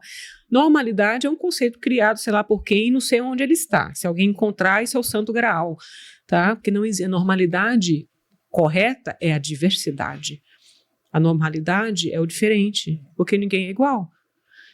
Mas o problema é que nesse contexto, digamos, de funcionamento normal, funcionamento social, adaptativo, convencional, adequado, neurotípico, o autista se percebe diferente. Se percebe que ele não é exatamente como os outros, que ele necessita de mais mecanismos adaptativos, que ele não está exatamente inserido ali. E olha, em todos os níveis, tá? É que claro que quando tem um nível cognitivo, que você percebe mais as coisas, isso dói mais, né? Mas mesmo em outros níveis há essa sensação também de você não pertencer, de você ser excluído e de você não fazer parte, né? E aí chega, aonde que vai chegar? Chega na gente, chega na depressão, chega nas comorbidades. E aí aparecem essas pessoas com TEA, por exemplo, aí na minha experiência, né? Com sintomas depressivos muitas vezes severos, com quadros de automutilação, infelizmente com ideias de autolesão, né? Eu não pertenço a esse mundo, eu não quero viver, muito ansiosos, ou com outras questões, porque existem comorbidades, né? Muitas vezes o autismo não vem sozinho, ele vem com outras coisas, é muito comum, vem com TDAH, né? A gente já sabe disso, mas também é comum ter transtorno depressivo, transtorno de ansiedade, às vezes até outras questões, toque também junto, até transtorno de personalidade, sociopatia entra nisso aí, tá? Eu tenho um caso, por exemplo, de um adulto que tem autismo nível 1, mas que ele tem um transtorno de personalidade antissocial. E a mãe, já de idade, preocupada, o que eu vou fazer? Porque se ele fizer alguma coisa contra os outros, e ele não tem nenhum discernimento moral, se ele faz ou não faz, se ele bate ou não bate, se ele fala algo extremamente preconceituoso ou não. Dele, né, tá. Ele não tem o discernimento de certo e errado. Ele pode fazer uma injúria criminal e ele ser preso e tudo mais, e a preocupação dela até isso, de ele ter um laudo, juntou os caraminguás lá com toda a família para vir fazer uma consulta, aí meu coração se parte em 1000 pedaços, né? Uma situação muito delicada, para poder ter um acompanhamento, um direcionamento, um tratamento decente, né? Acesso e laudo para poder dizer, se acontecer alguma coisa, ele fizer alguma coisa, eu preciso estar respaldado de que ele tem um transtorno mental. Então, o nível de comorbidade chega a isso. A gente tem pessoas com, né, que começam aí, tem o sentimento de exclusão, do não pertencimento, né, o sintoma depressivo começa a chegar aí, a ansiedade, eu não quero viver, né, a tristeza, a falta de prazer, o isolamento, para de comer ou come demais, ou fica mais agressivo, mais irritado, muito comum no adolescente, na criança também, né. E na vida adulta, todas as outras coisas também acontecem. Infelizmente, a gente tem até êxito letal em muitos casos, em pessoas com autismo, tá? Quero dizer uma coisa, uma ressalva que eu ouvi no congresso passado aí, uma coisa interessante sobre isso. Que o que mais preserva pessoas com autismo na vida adulta de terem depressão, né, sintomas ansiosos, mas depressão mais severa e outras mais, é a amizade, é família e é a alegria. Quem ri mais se preserva mais. Quem tem amigos otávios da vida se preserva mais. Quem tem rede de apoio na família como um bom porto seguro se preserva mais. São os pontos, os fatores de proteção. Parentalidade positiva, como se chama, né, na família, né? E amigos. E ser uma pessoa alegre, temperamento mais alegre, isso também preserva. Então, quantos a gente vai encontrar com esse cenário, gente? Como é que a gente muito luxuoso, né? É um cenário assim que a gente olha, puxa vida, né? Vamos respirar e vamos construir outras pontes além do Otávio. Sim. É um trabalho. É importante, porque também o Otávio não pode ficar também com essa responsabilidade. Exato. Ele também está na jornada dele, É né? uma criança. Tem outros, então outros cenários, a vida é impermanente, as coisas vão mudar. Mas, por outro lado, esse sentimento da exclusão é muito comum em pessoas que têm TEA. Do ser diferente, porque todo mundo quer ser igual, é uma mania humana de querer ser igual a tudo mais. Mas hoje já tem essa cultura de que ser diferente é interessante. Mas vamos botar real, né? Se você tem estereotipias lá no meio da sala, todo mundo fica ser olhando. Diferente dá mais trabalho de existir, né? É complicado. Pra existir. O colega olha diferente, aí começa a falar de você, começa a rolar o bullying. Na vida adulta tá todo mundo meio olhando de lado. A verdade é que sabe que eu percebo assim, isso, né? Nessa coisa da vida adulta, o Noah tá caminhando agora, tem o Otávio, né? Mas vai chegar um ponto que eles vão seguir jornadas, que eles vão se inserir num ambiente, vamos dizer assim, de escolaridade educacional, profissional, faculdade. Então, veja, os pares que a Aline tinha na fase que o Noah está, hoje são moças que se formaram em arquitetura, em pedagogia, vida, né? na medicina. E são moças, imagina, a Aline com 28 anos, 29 anos. Então essas moças namoram, já estão pensando, de repente, até daqui a pouco em casar. Elas viajam pelo mundo todo, o acesso que elas têm. Então a Aline perdeu esses pares. Então, quando eu falo para você essa coisa da previsibilidade, que para mim hoje eu preciso encontrar outras formas de acesso para a Aline, então eu aprendi a colocar imprevisibilidade na vida da Aline, no circuito dela. A frustração. Porque essas pessoas não vão ficar na vida dela. Talvez o Otávio, mesmo gostando demais, o Noah, não vai ser para sempre. Nós não somos para sempre. Né? Exato. Então, que é o medo de toda mãe, né? Toda mãe é quando típica. percebeu que as pessoas partem da vida dela, porque ela fala dos colegas da infância, da escola, como se eles estivessem ali, aqui agora, nesse momento. Por isso que as crises, os picos de crise de ansiedade, elas são gigantescos, porque ela traz o passado, o futuro, que é a característica de uma pessoa ansiosa, para o mesmo ponto que ela está vivendo ali. Ela traz, inclusive, a emoção. Então, ela às vezes começa a chorar e fala, mamãe, eu estou emocionada. E ela vai me contar o porquê. É de uma história que ela vivenciou quando estava na 3ª série, com aquele garotinho, com aquela garotinha, quer dizer... Mas ela percebe que as pessoas... Onde está agora, mamãe? Eu falei assim, filha, tá seguindo a vidinha. Eu e minha mãe falamos muito assim, já voltou pra vidinha, filha? Tô voltando pra vidinha, mãe. Que é isso? E isso você não consegue prever, sabe, Lari? Então, eu tive que colocar ingredientes, inicialmente, vamos dizer assim, não é que é falseado, mas assim...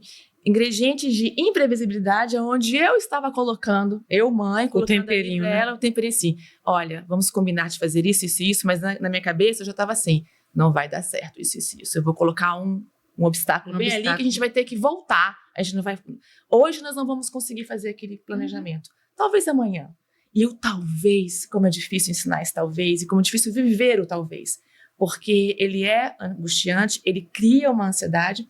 Então, eu procuro esses ingredientes de frustração na vida da Aline para entrar no circuito dela nos dias que eu consigo bancar isso. Só que, gente, não são só os nossos filhos autistas que estão envelhecendo, nós também, Isso, felizmente. Eu quero falar sobre isso, E tá? esse vigor dos 30, dos 40, quando chega nos 50, a gente sente um baque. Então eu percebo que a Larissa de hoje Tá mais cansada. tá cansada. E esse cansaço reflete na paciência do dia a dia, reflete na agilidade mental e emocional de você programar e até desprogramar aquele circuito que você estava preparada para viver. Porque fala assim, por exemplo, que nem a questão de educar um filho, né? Quando a gente brinca assim, não, eu educo até as 10 horas da noite, depois o filho não educo mais, estou cansada. Então agora aos 50 eu já comecei a falar assim, não, até às 6 da tarde, pelo amor de Deus, não consigo, porque o meu circuito biológico não está conseguindo mais acompanhar as crises depressivas da Aline, porque ela agora tem autossustentação de quem ela é, no sentido de ter um reflexo dela, um espelhamento.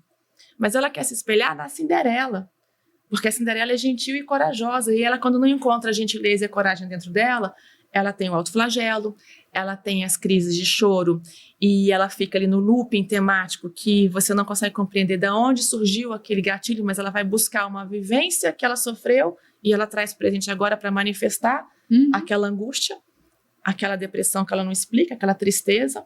Aí vem os ajustes de medicamento, que agora a gente vive plataformas, né, gente?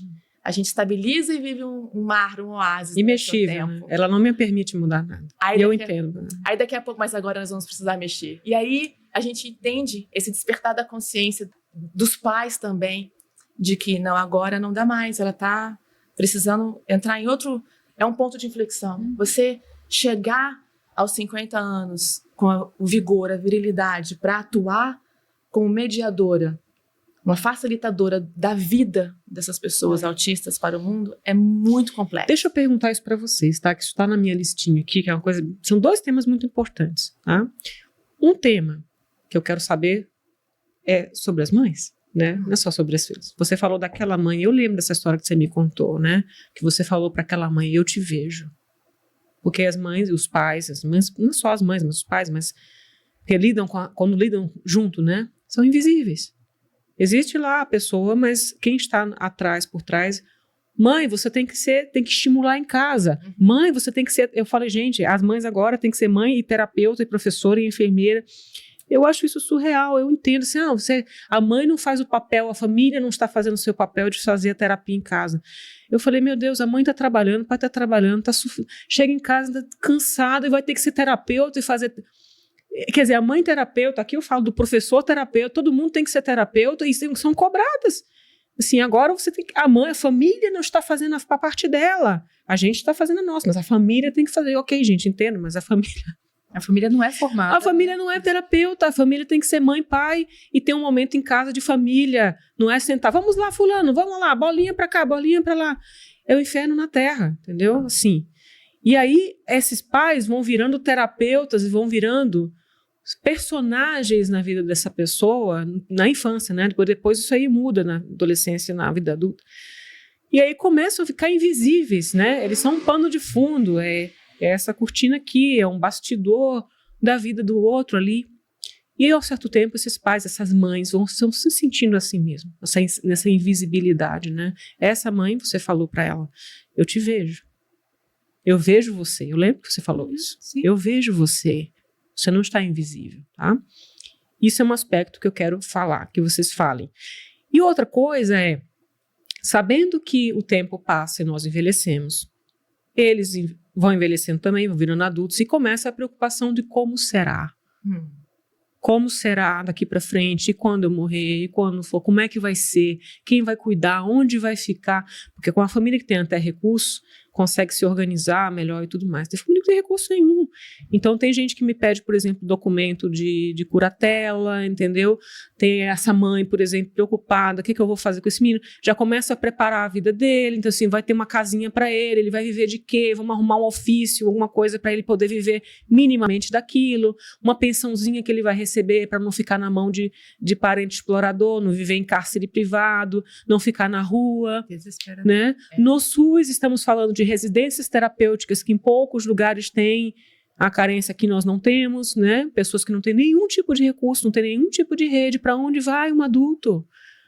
Com nível 3, deficiência intelectual, dificuldades, crises enormes, vai morar onde? Não tem casa, não tem gente, não tem apoio, não tem ninguém, não tem renda. Então eu estou trazendo um cenário, gente, que envolve vocês e envolve outras pessoas, tá? Primeiro é a mãe que está aí, o pai que está aí, mas a mãe, estamos falando de mães. Mães que estão envelhecendo, mães que, em algum momento, os filhos também ficando mais velhos e que não tem gás para cuidar tudo mais. E segundo, como é que vai ser a previsão de futuro disso, né? Como é que vocês sentem e percebem e pensam, vivem em relação a isso? Isso é a angústia de quem está ouvindo a gente aqui, pessoal. Vai estar pensando nisso aqui também, tá? Nessa angústia. Falei de 2 coisas, tá? Lembrem disso, porque eu já joguei na arena aqui, joguei na mesa. Se virem, tá? Eu quero escutar muito isso. Isso é a angústia de muita gente, tá? Eu acho que, do mesmo jeito que as pessoas autistas estão envelhecendo e validando a sua persona no universo adulto, o nosso sistema cultural, educacional, social também está fazendo esse movimento a passos menores do que deveriam, né? E os formatos, eles ainda realmente não têm uma adequação. Haja visto que, veja, um ambiente onde você recebe pessoas idosas, não necessariamente atípicas como os nossos filhos, mas você vê o tanto que ainda é carente e já está tantos anos no nosso universo social e ainda assim não é adequado, né? Não tem uma dignidade muitas vezes naquele ambiente. Então, eu acho que a gente ainda está num ponto da jornada onde nós estamos deixando a vida nos levar. E é angustiante, sim, porque a gente tem, né? Nós temos a nossa longevidade aí. A Aline costuma dizer assim, mamãe morrer não, né? 2100. Aí eu falei, vamos até 2100. Ela encontra ali um acolhimento de longevidade, mas a gente entende que não é assim, né? Na nossa racionalidade. Não temos plano B. Eu já ouvi várias formas. Tem gente que fala assim, vamos fazer um fundo e colocar no escritório de advocacia, mas, gente, nós não estamos falando só de fundos materiais. A gente está falando de pessoas que precisam ter uma adequação digna emocional. Eu tenho muito medo de abuso, sobretudo abuso sexual, porque eu tenho uma filha no corpo de mulher, como o meu, como o seu, e que não tem instrumentos de defesa intelectual de perceber a malícia e nem defesa corporal física de evitar uma abordagem que não seja uma abordagem violenta, por exemplo, ou até não violenta, que são aquelas disfarçadas. Ela não consegue perceber isso. Então, lidar com a perspectiva da nossa ausência, tutora responsável e amorosa, diante dos nossos filhos, para entregar para um terceiro, ou um ambiente que seja de uma casa que seja formatada para receber pessoas neurodivergentes, e aí é que está. A neurodivergência, ela tem uma régua muito extensa. Muito extensa. Então, você, por exemplo, até o nível de suporte, você pegar o nível de suporte 1, que consegue, mesmo com dificuldades, mas consegue colocar suas ferramentas em prol do executivo, funcional, e você mete um nível de suporte 3, que não consegue, precisa de muita ajuda para desenvolver suas autonomias básicas, como tomar um banho, como se vestir, como cuidar da sua higiene pessoal, de se limpar, de ir no banheiro e sair, e de entender a privacidade do seu corpo. Até mesmo se você coloca essas duas pessoas que são próximas dentro do seu comportamento neurodivergente, você não tem uma comunidade. Há uma disparidade muito grande. Há uma disparidade muito grande. Muito heterogêneo. E aí você coloca outras pessoas que têm a sexualidade desenvolvida. A minha filha, eu percebo que ela tem a sexualidade desenvolvida porque ela fala que vai casar. Vai casar. Que ela fala assim, mamãe, quando eu crescer, eu vou beijar na boca, tomar vinho. Adorei. Né? Então eu falo assim, vai mesmo, filha, mas você já é uma adulta, filha. Mas aí eu fico pensando assim, ela não se espelha como uma adulta, né? Ela não se enxerga assim. Então eu tenho que entender isso. Fala assim, então tá bom, filha, quando você já é uma adulta. Mas quando você for adulta mais assim, igual da mamãe com 50 anos, aí ela igual a mamãe com 50 anos, a Aline vai poder beber vinho, vai poder beijar na boca.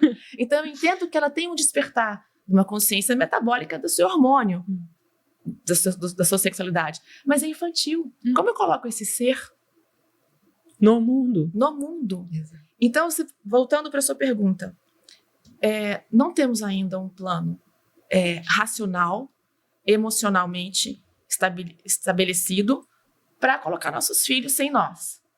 E mesmo com a rede de apoio, minha irmã fala assim para mim, você sabe que na sua ausência, você fica tranquila, eu assumo a Aline. Mas veja, não é responsabilidade da minha irmã assumir a minha filha. Eu entendo a atitude amorosa dela, o marido dela falou a mesma coisa. Família é família, nós vamos nos cuidar. Mas eles também têm a jornada deles. Sim. E que é como se fosse cair assim, né? Um terceiro elemento na vida deles que não fazia parte da jornada como responsabilidade, né, extrema. Então é complicado, não temos isso aí colocado nem nas famílias e nem fora das famílias. É o viver, estamos vivendo o dia e seguindo agora, e o fluxo das coisas, né? Contigo deve ser diferente, porque assim, ele se encaminha, né, tem uma perspectiva bem diferente, uma perspectiva, né, a formação, a graduação, tudo muito inteligente, o Noah aí capaz, mas por outro lado também esse suporte, né, a necessidade do suporte, há um orbitar aí em você, né? Sim. Como é isso aí? Como é que isso ocorre e passa para você? Falando da invisibilidade materna primeiro, né, é muito difícil para mãe de autista, seja nível 1 ou nível 3, ou qualquer nível. Claro, com gradações, né, maiores e menores, mas quando a gente descobre, quando a gente recebe o laudo e entende aquilo, é digerido aos poucos e que você fala, e agora? Isso na infância. Na infância a gente ainda tem aquela visão de que não, vou botar na terapia, vou fazer minha parte, e ela vai crescer e vai ser funcional, né? Mas na hora que você recebe o laudo, você tá com tudo muito embaralhado. E aquilo é uma mistura de emoção terrível.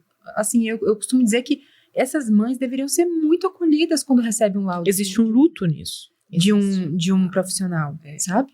Então, eu vivi isso e passei por todas as fases do luto. Desde a negação, de falar, não é isso, vai mudar, ele vai melhorar. É uma fase, vai passar, ele vai ser curado. Vivi a fase da raiva, de por que comigo? Por que comigo? Por que eu mereço isso?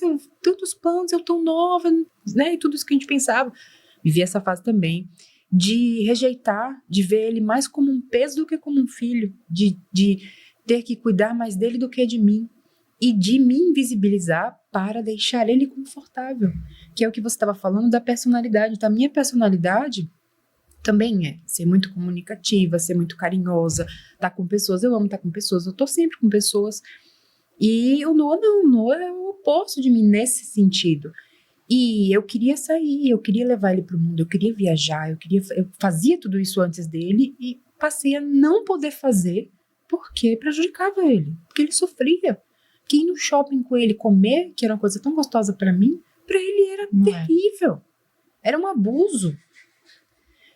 Levar ele num cinema era um abuso. Então, coisas que para mim era agradável, para ele não era. E, óbvio, como adulta, tinha que abrir mão. Então, eu vivi essa invisibilidade muito. E comecei a viver para ele. Achei que tinha encontrado um ponto de equilíbrio. Então, chegou uma fase ali, ele com 7, 6, que ele já estava melhor. Ele já porque ele foi não verbal até os 4, né? Depois dos 4, ele começou a falar algumas frases. Com 5 para 6, que ele ficou funcional, uma fala funcional. O cucuí. Eu cucuí. Eu lembro do cucuí. Ele falava 2 ou 3 palavras, né? Então, ali ele com 7 ou 8, eu falei, pronto, encontrei um ponto de equilíbrio, né? Nossa vida é confortável, eu me adequei, eu consegui, mas ali eu ainda vivia para ele. Minha rotina, minha vida era toda para ele.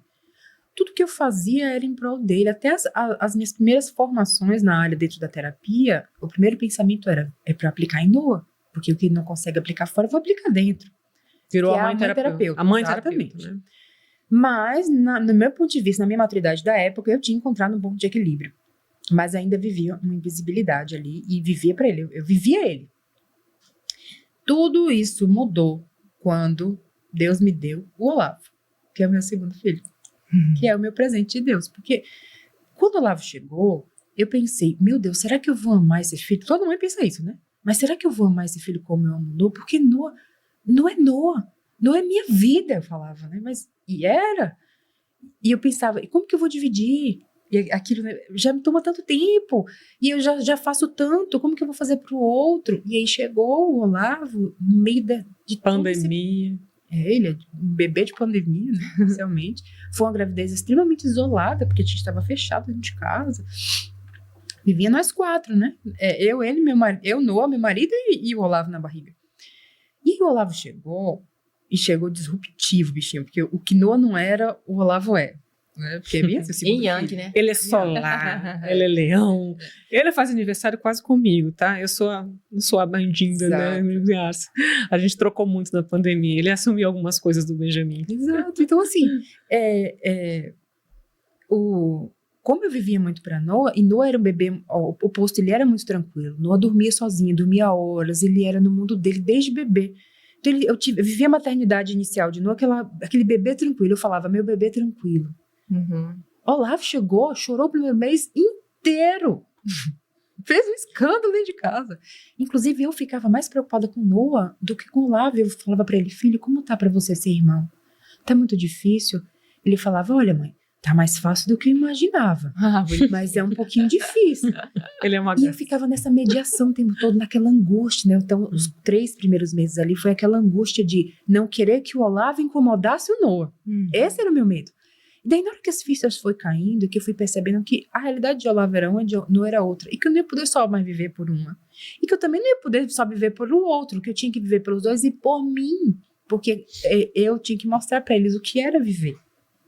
Então, como eu precisava viver, me bastar, para que eles também não precisassem cuidar de mim. Sabe aquele filho que vê a necessidade da mãe e começa a querer ser cuidador da mãe? Proteger a mãe, ou até mesmo dar orgulho para a mãe, como você falou, né? Eu percebo que porque a criança sente isso, né? Eu percebo que minha mãe não tá feliz, ou que minha mãe não tá contente, e eu preciso fazer uma ação em direção a ela, para que ela se sinta melhor. E eu falava, não é isso que eu busco, eu escolho ter sucesso na minha maternidade. Então, Olavo foi uma reinvenção na minha vida, de entender que não existia só Noah, não era só, né, Noah do começo ao fim. Tive que me reinventar para suprir as necessidades de que detesta sair de casa, e outro que, se não sai, fica doente. Se vira nos 30, mamãe. Gira os pratos. E ali... O que a mamãe gosta? A mãe tá gostando de ficar em casa ou de sair nesse momento? E aí eu fui pra mim, né? Fui falar assim, tá, mas o que eu gosto, é isso. Né? Eu importo, eu mereço. Então foi uma descoberta muito gostosa. A maternidade pra mim foi muito mais leve com a chegada do Olavo, inclusive para com Noah, né? E de ver a saída dele. E daí começou, né? Ele ficar maior, ele começar a adolescência, e esse diálogo mais intenso entre nós dois, e o compartilhar coisas foi ficando mais gostoso. E ele foi querendo saber de mim. Então, minha invisibilidade, por incrível que pareça, deu uma virada também quando eu precisei mostrar para ele quem eu era. Que ele me perguntava, mas o que você gosta? Como que você era? E eu ia contar da minha infância, das coisas que eu gostava, de como que era a minha adolescência, como que foi o meu primeiro beijo, porque a curiosidade dele era isso, né? Como foi minha vivência na pré-adolescência? E eu fui contando para ele, e eu fui também me lembrando de quem eu era, né? Então foi, assim, delicioso. Isso, assim, eu tenho para dizer que foi um presente na minha vida, de verdade. Essa fase de transição, assim, de me reencontrar. Sair da invisibilidade materna. Claro, continuo cansaço, continuo me preocupando, continua a simbiose, ele orbita em mim, se eu desregulo, ele desregula, se ele desregula, eu também fico pirada na batata. Muitas coisas continuam, óbvio, né? Mas com mais consciência, claro. Porque eu acho que é aquela história assim, né? A gente, quando tem os filhos, antes dos filhos, nós estamos no planeta. E aí vem os filhos. E aí nós nos tornamos satélites e eles viram planeta. Sim. Mas é isso que você falou, nós continuamos orbitando entre nós, Olha, né? gente, eu acho que se torna mais o Sol do que qualquer coisa. Não é? Não sei se é bem assim, não. não. É um satélite, não. Não, há um mesmo. Sol, só que o Sol chega uma hora que dá um curto no Sol, Olha, dá uns ilusões solares. que dá querendo dar uma apagada num lado, uma apagada no sei, outro, essa né? da invisibilidade materna, você me fez lembrar uma frase que eu usei muito. Eu acho que ela ainda ecoa dentro da minha emocionalidade, que eu sempre gostei do mundo. E gosto de gente, gosto de pessoas. E quando eu olho para minha maternidade de uma maneira crua, nua, sem romance, tá bom? Sim, de um jeito assim, Larissa dura. Eu penso assim, eu tive que largar o mundo para segurar a mão da minha filha. E isso é impactante quando você tem que entender que muito do seu ser, da sua intensidade, vai ser redirecionada para um propósito. Por outro lado, eu olho para a Aline e eu entendo o propósito. E ela volta a me encher daquele mundo. É uma retroalimentação, né? Só que é o mundo que eu esperava que eu ia abraçar, ele foi reconstruído. Por isso que existe o luto. De quando a gente recebe um filho e recebe o diagnóstico na sequência, e mesmo sem diagnóstico, tá? Quando a gente percebe que a gente tem... Não era exatamente assim que eu estava pensando. Exatamente assim que a gente construiu aquele script maravilhoso, hollywoodiano praticamente para os nossos filhos, perfeito em todas as etapas e a parte temporal do que vai acontecer. E aí você percebe que não é nada daquilo e você tem que voltar para a prancheta para fazer tudo de novo. Tem uma coisa que você falou, eu quero falar aqui uns comentários que tem aqui no chat, né? Sim. Mas comentando aqui o que você trouxe, que você assim, eu tinha o meu mundo, eu deixei o meu mundo para ficar, abraçar a mão, segurar a mão da minha filha. Que mundo que a gente deixou? Que mundo? Na verdade, a gente não deixa mundo nenhum, na real. É uma ilusão, né? É uma ilusão. É uma ilusão. A ilusão de que eu tenho a minha vida agora e eu quero isso. A sua expectativa é um maia, é uma ilusão completa. A nossa expectativa de coisas que sejam permanentes, ela é uma ilusão total. Mas é uma ilusão geracional, sabe, doutora? Mas isso é da vida humana, né? Que você precisa de um piloto automático para você funcionar. Minha vida é assim, eu cresço, caso, tenho um trabalho, babá, não é isso? Uhum. E aí vem o vazio existencial quando a pessoa faz 40, 50 anos. Ponto, esse é o caminho, tá? Isso é a minha vida no consultório o tempo inteiro ouvindo isso. E também a gente vive, né? Veja, o mundo, quando você entende que o seu mundo, seu mundo, ele sempre existiu, você adequou, você funcionou e ele continua existindo, o mundo está lá. Se você entende que o mundo é onde você pisa, o mundo é onde você respira, onde você tem a sua vida, você está vivendo plenamente. E aqui eu trago isso, né, porque em função desse luto, dessa desconstrução na hora, quantas lágrimas de mães que eu tive que sentar e dar um laudo, e com ela sentada no sofá, enxugando as lágrimas e pedindo, eu entendo, acolho, não estou nos teus calçados, mas entendo. E por hoje, por essa semana, por esse mês, você não vai entrar no Google para olhar as coisas. E você vai sair, vai chegar em casa, você vai sair, você vai jantar. Se você gosta de tomar um vinho, você vai tomar uma taça de vinho. Você vai descansar sua cabeça. E vai lembrar que teu filho tem esse laudo, mas o teu filho ainda é o João, ainda é o Pedro, ainda é a Maria e a Bruna. Ele não é um rótulo. Não é um rótulo. Né? Então, o seu mundo não acabou. O seu mundo está aí. A Maria e o João, ela estava sempre aí. Só porque teve agora isso mudou o mundo? Não. Só que o mundo exige adaptações. A gente vai pisando, fazendo as nossas pegadas no mundo e com o mundo se modificando. Com o inverno chegando, o outono chegando, o verão chega, as folhas caem, as flores nascem, a coisa vai. Cada momento é diferente, cada segundo é diferente. A gente vai terminar esse podcast diferente do que a gente entrou. Uhum. E o mundo vai estar diferente. Nosso mundo já mudou. Porque a gente conversou aqui e mudou pra gente, pra muita gente. Que incrível a gente pensar nessa transformação. E às vezes um óbice, uma dificuldade, um elemento às vezes que causa um distúrbio grande, uma dificuldade grande, a gente sabe, né? E sofrimento, de adaptação, de tantas coisas a se pensar. Pode ser a reconstrução de um mundo que para muita gente aquilo é o paraíso porque aquilo define um sentido de viver. Uhum. Muitas pessoas encontram um propósito aí. Eu lembro da Berenice Piana, por exemplo, que vocês devem conhecer, né? O caso, né? A trajetória da vida dela foi pautada em torno disso, né, da vida do filho autista. Então, ela batalhou pela educação inclusiva, ela batalhou pelo centro-escola, que tem críticas e tudo mais, mas ela achava que aquilo era o melhor e ela criou o centro-escola para autismo, tem em Cascavel, CETE, tudo mais, implantou isso, virou lei e tantas coisas mais, né, a lei de inclusão, veio batizada com o nome dela, e agora o filho está adulto e ela está pensando o quê? Nas residências terapêuticas. A luta dela agora, política, lá, né, tudo está girando em torno das residências terapêuticas, porque o filho está adulto, ela está envelhecendo. Né? Como é que vai ficar o filho dela? Ela agora está batalhando para que as políticas públicas se consolidem nas residências terapêuticas gratuitas do SUS. E que essas pessoas tenham acesso. Não é a residência inclusive que é da assistência social. A residência terapêutica ela é vinculada ao SUS na saúde. Porque são pessoas com deficiência, com transtornos, etc., que precisam de suporte, né, de saúde. Essa é a luta dela agora. Então, a jornada da vida, do mundo dela foi mudando ao longo disso com outras prioridades para ela viver a vida. Agora ela está batalhando para isso. Então, é muito incrível ver, sabe? Ouvir vocês. Deixa eu só falar uns comentários para não deixar passar aqui. Ó, Edith de Souza Silva aqui. Larissa é um exemplo de mãe, sabe qual? As duas, tá? Porque não falou qual. É um exemplo de mãe, uma mulher super inteligente, escritora competente, amiga amada, uma inspiração, um ser doce e de amor. Lara é uma pessoa imperdível, coraçãozinho, tá? Márcia Maria Sampaio Souza, aqui, fanzoca, né? Daí é fã. Essa é muito fã. Larissa é uma guerreira que sabe fazer da vida uma experiência leve, sem ressentimentos, mesmo diante dos desafios. Eu concordo com isso. Larissa essa Ribeiro. Sabe tudo de mim, essa Márcia. Está com fã-clube.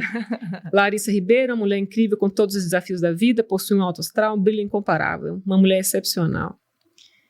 A Aline tem muita sorte de ter uma mãe com tanto entendimento de uma vida tão singular. E aqui vamos falando disso. Histórias, Sérgio Andrade Fernandes falando, histórias verdadeiras para aprendermos com as nossas joias que estão adolescendo. Parabéns. Tá? Coraçõezinhos para vocês. Né? A Edith também comentou aqui que adorei a história dos horários para educar, Lara. Na verdade, é mais ou menos com tudo, né? Até tá hora dá, depois não vai mais. A pessoa ri, tá? Mas, em geral, as pessoas se identificando, né? Sabe o que é o mais incrível? Os parentes também aqui falando, as pessoas amigos, né? Dando força nisso aqui. Que essa coisa do mundo que eu estava falando aqui, que você citou também das residências terapêuticas, você veja, porque aí colocou aí sem ressentimentos, né? É engraçado, porque hoje eu não quero mais ser aquela Larissa sem a Aline. A Larissa do mundo, que Larissa tive do mundo, que largar a mão para segurar a mão da filha, né? A Larissa de hoje, melhor. ela teve que fazer essa reconstrução do script dela mesma para poder se tornar real e não uma ilusão junto com aquele mundo. Que era um mundo que eu era uma criança, era uma jovem, 22 anos. O que eu sabia do mundo? Nada. Eu imaginava aquele mundo. Imaginava o mundo dos romances. E, de repente, a vida me trouxe uma realidade assim. E aí? Como vai ser?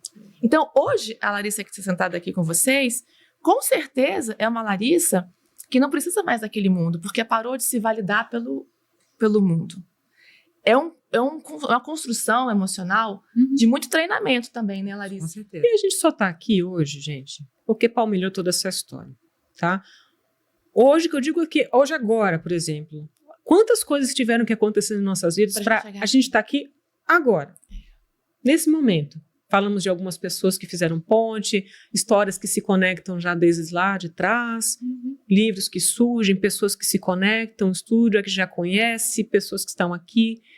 Isso tudo já fez um ponto de contato, uma confluência que já transformou em outra vida. E é difícil, às vezes, a gente sensibilizar as pessoas para isso, né? Eu falo como profissional, mas é porque eu transcendo muito essa questão só médica e tudo mais. É pequeno. E a gente tem que, se a gente está falando de uma saúde integral, a gente vai entrar em outros territórios, né? E se a gente entende que as coisas mudam, e mesmo que são coisas que às vezes até trágicas aparecem, que a gente vai ter que assimilar e lidar e viver, e que sofre, que dói, tudo bem, e vamos em frente. Mas se a gente entende que a vida faz parte, a construção da gente faz parte de aceitar isso, as coisas se tornam mais leves. Eu digo assim, menos sofridas, né? Há menos todas essas etapas de luto, porque a gente entende que as coisas naturalmente são assim, né? Existe uma questão aqui de horário, porque a gente fala, e assim, estamos caminhando assim, para o fim. E como eu falei, Larissas parte 1, Larissas parte 2, Larissas parte 3. Não, Larissas, né? E as Larissas lindas, assim. Nosso café já acabou, mas vamos fazer o brinde às Larissas. Vamos. Gente, as pessoas com autismo, todas as mães e os pais que estão nos ouvindo, vamos ter parte de pais também, né? Eu acho que é uma coisa muito legal, né? É bem importante, né? Mas privilegiando. As pessoas que... Você tem tantas outras referências de pessoas que têm histórias de vida para contar, né? Que poderiam também estar aqui, casos diferentes, especificidades. Mas esse era o encontro que eu já queria fazer há muito tempo, né? Das duas, né? Então, considerando tudo isso que a gente trouxe, né? O que vocês, para encerrar, trariam de exemplo ou de fala sobre os encantos e os desencantos disso, né? Mas entendo que não é o desencanto, né? Sim. As dores e as delícias, eu acho que é isso, melhor.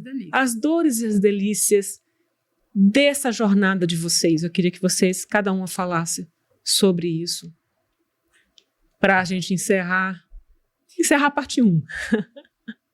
O que eu posso dizer assim para as mães de autistas é que elas encontrem significado, quem elas são, que elas não se percam no processo.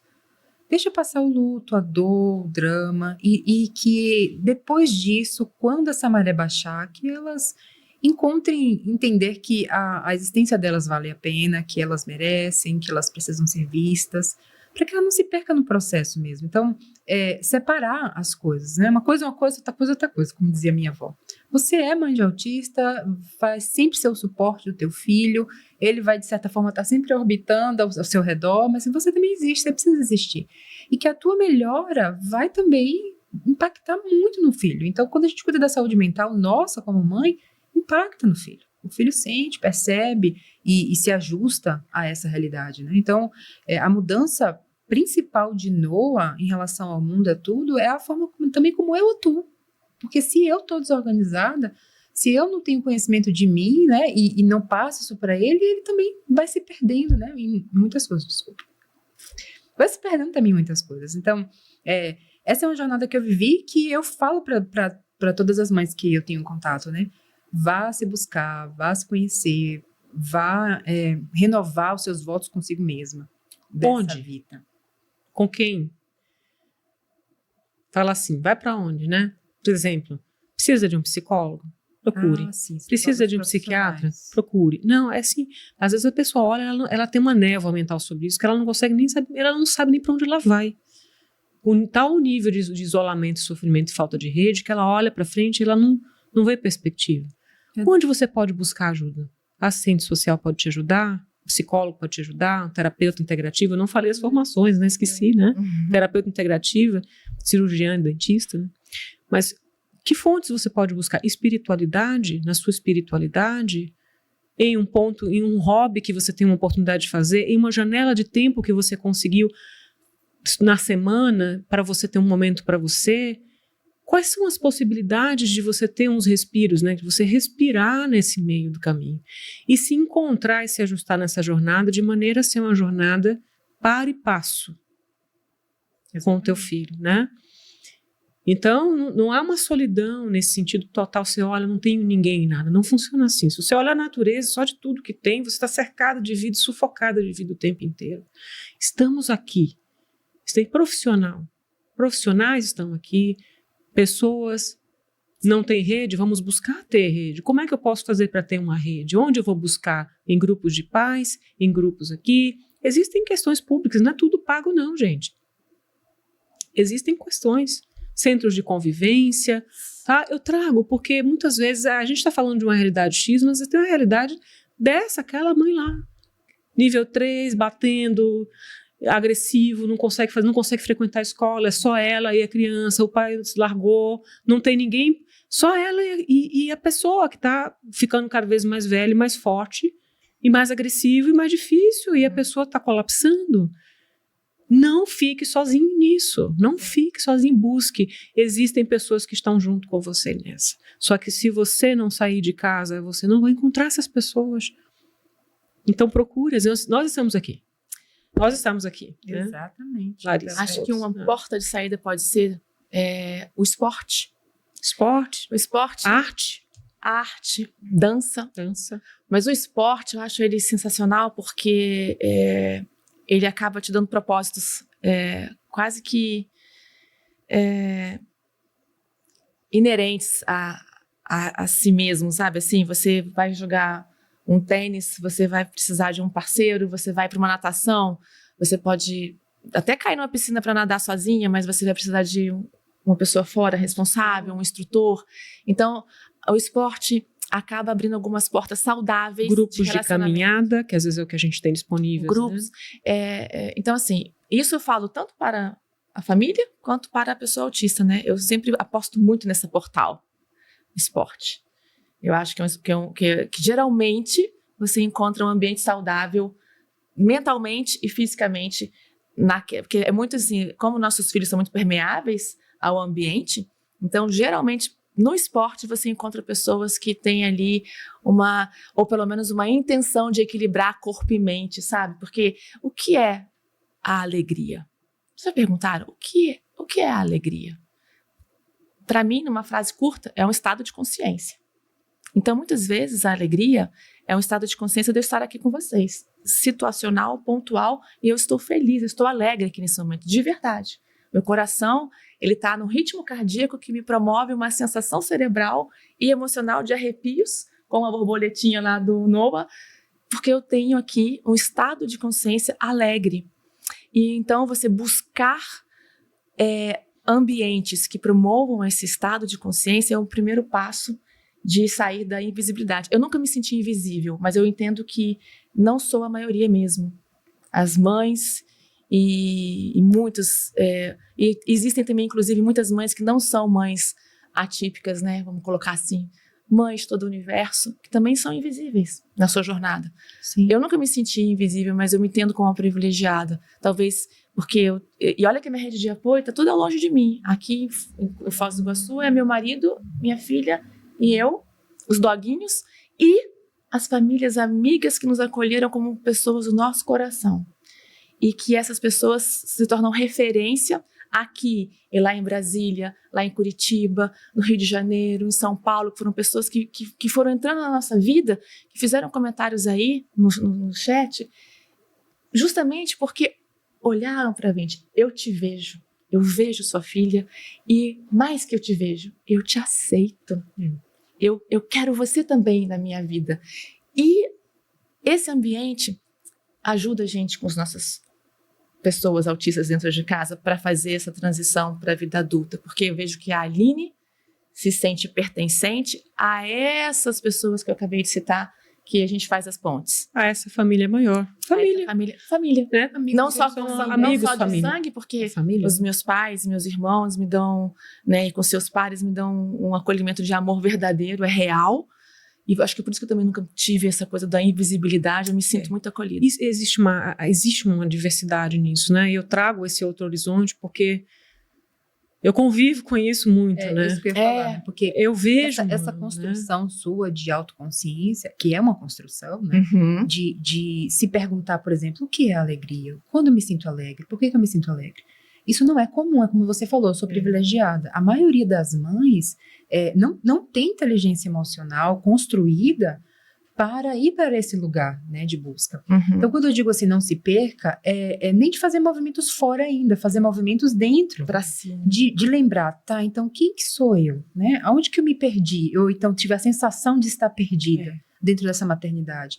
E pode ser em casa mesmo, não precisa nem uma caminhada, às vezes é fazendo uma carta. Como que era a minha vida até os 12 anos? O que aconteceu comigo? Qual que eram os meus sonhos? O que eu queria? Coisas básicas.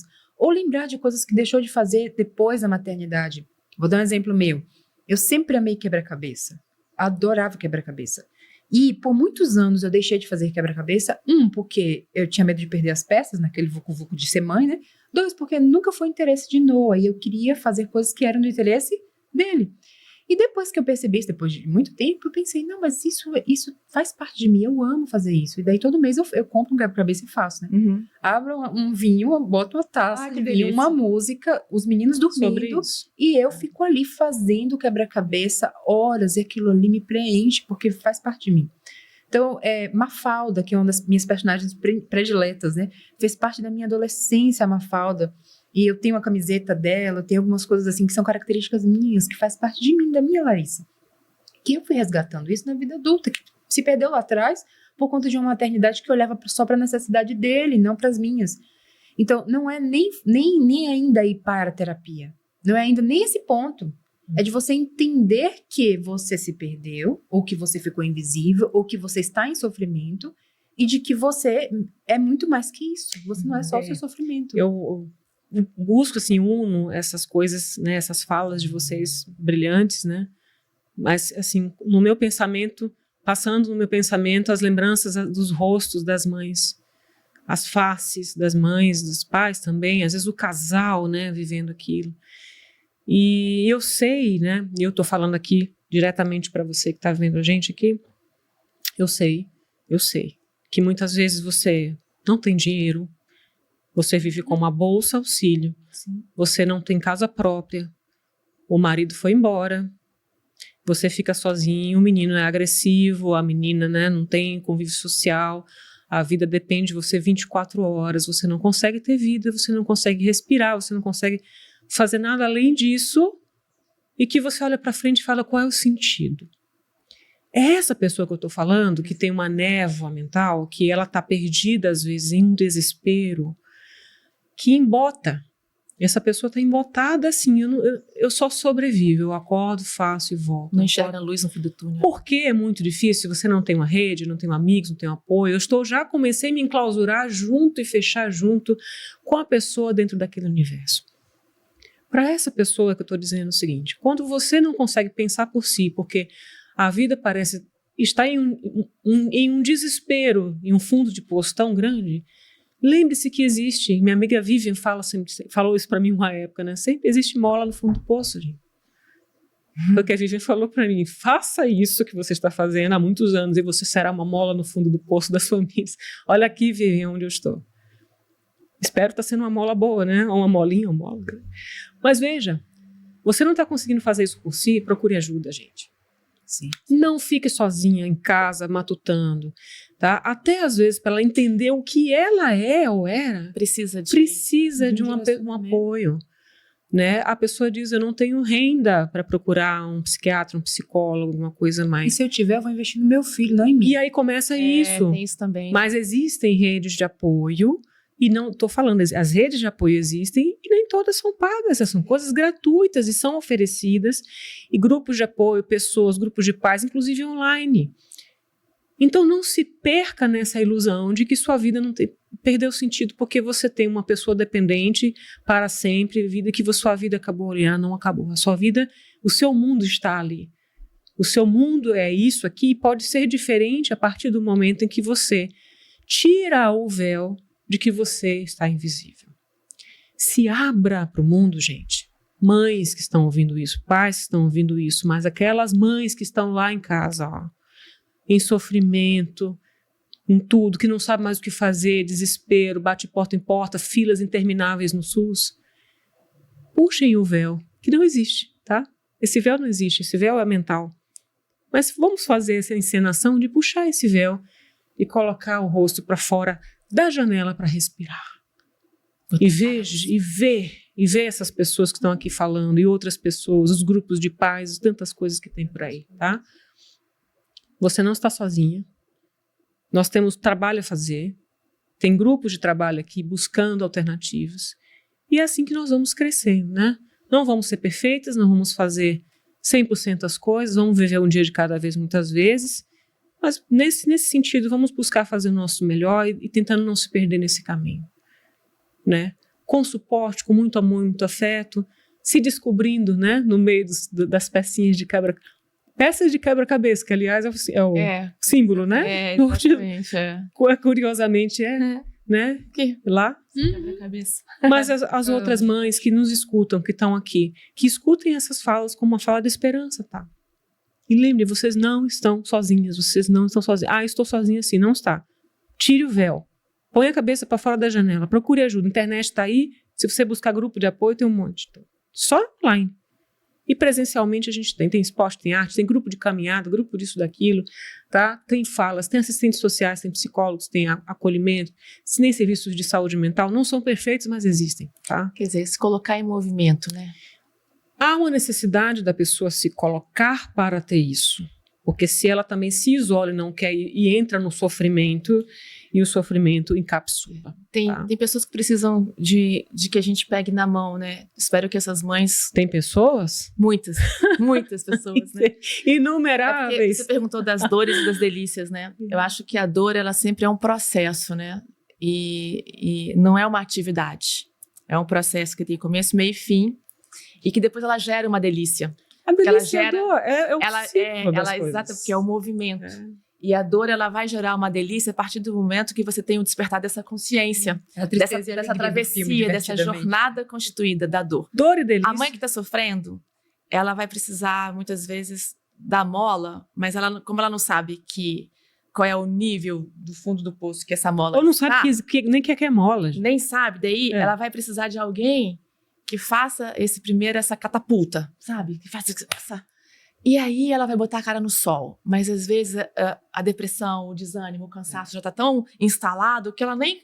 Ela assim, elas estão falando, tá tudo muito bonito, né, para elas falarem ali. Não é a minha realidade. Daquele lugar de fala delas, né? Mas não é a minha deixa realidade. eu voltar aqui É. para minha dor, Mas olha, gente, né? eu tô falando pra vocês, a gente sabe aqui e tudo mais, alguns com experiências pessoais, experiências também, você tem experiência com a Aspa, você conviveu muito e tal, né? Outras experiências muito pessoais, muito particulares. Eu, com a minha vivência de muitos anos, já lidando com todas as classes, em todos os níveis, em todos os níveis de gravidade, eu digo para vocês, não se desesperem, não percam a esperança. Vocês não estão sozinhos. Procurem ajuda, procurem, falem, se mostrem para isso. E o caminho se mostrará também com isso, tá? E não esqueçam que a espiritualidade, nesse sentido, ela anda. É importante para você sentir que existe, que você sente num lugar no mundo, se está num lugar no mundo que transcende. Uma ancoragem, né? Que você está, que é mais, né? E nisso eu falo em todos, não estou falando em credo, em todas as coisas. Espiritualidade, você pode ter um vínculo, por exemplo, com a natureza muito grande e se sentir parte disso. Então isso também vale muito a pena. Gente, eu preciso encerrar a parte 1, né? Como eu falei, que assim a gente vai muito longe. E eu sei que já tem tantas outras falas, outras coisas que a gente teria que enveredar, né? Mas eu queria agradecer imensamente o convite, tá? Foi uma conversa, eu que eu vou dizer, né? De uma sensibilidade e de uma inteligência, mas principalmente de uma sabedoria que, como eu disse, assim, eu estou saindo muito diferente do que eu entrei, eu já conheci tudo, mas o conjunto da obra me tornou uma pessoa diferente hoje. Sim. E com isso eu fiquei pensando em todas essas pessoas, lembrei do Sem Cria, de toda a minha trajetória nisso, né? E todos esses olhares, as minhas preocupações com essas pessoas, e eu olho, e hoje de manhã eu estava pensando nisso, porque parece que às vezes a gente está enxugando gelo nas coisas. E eu entendo que não, porque às vezes uma vida salva é uma vida salva o mundo, porque a intenção ela vive. Então, eu queria agradecer demais a vocês, presença, e que a gente vai bolar outros momentos para a gente falar de outras coisas, e vamos até trazer os pais também. Os pais vão gostar. Os pais vão né? ser bons, Eles né? têm muita Pai coisa pra importa, fofocar. gente, tá? Não é preconceito, não. Mas eu vou defender primeiro as mães. Licença aí, o podcast é meu. Gente, olha, um beijão para vocês. Quero desejar a vocês um excelente final de semana. Final de semana não, sexta-feira que não terminou, né? Agora vamos almoçar, fazer outras coisas, relaxar, sextou, né? Que seja uma sexta-feira especial para vocês, com muita esperança, com muito amor, com muita sensibilidade, que vocês joguem seus quebra-cabeças, abram suas taças de vinho, se vocês puderem fazer isso, tem gente que não pode, né? Vão fazer as coisas que vocês gostam, dar um passeio, ver um filme, descansar a cabeça, afinal hoje é sexta-feira, final de semana vem aí, segunda-feira vai começar, e tudo vai recomeçar, e cada dia é uma oportunidade da gente viver muito bem aqui, né? Um grande beijo e até a próxima. Tchau, tchau.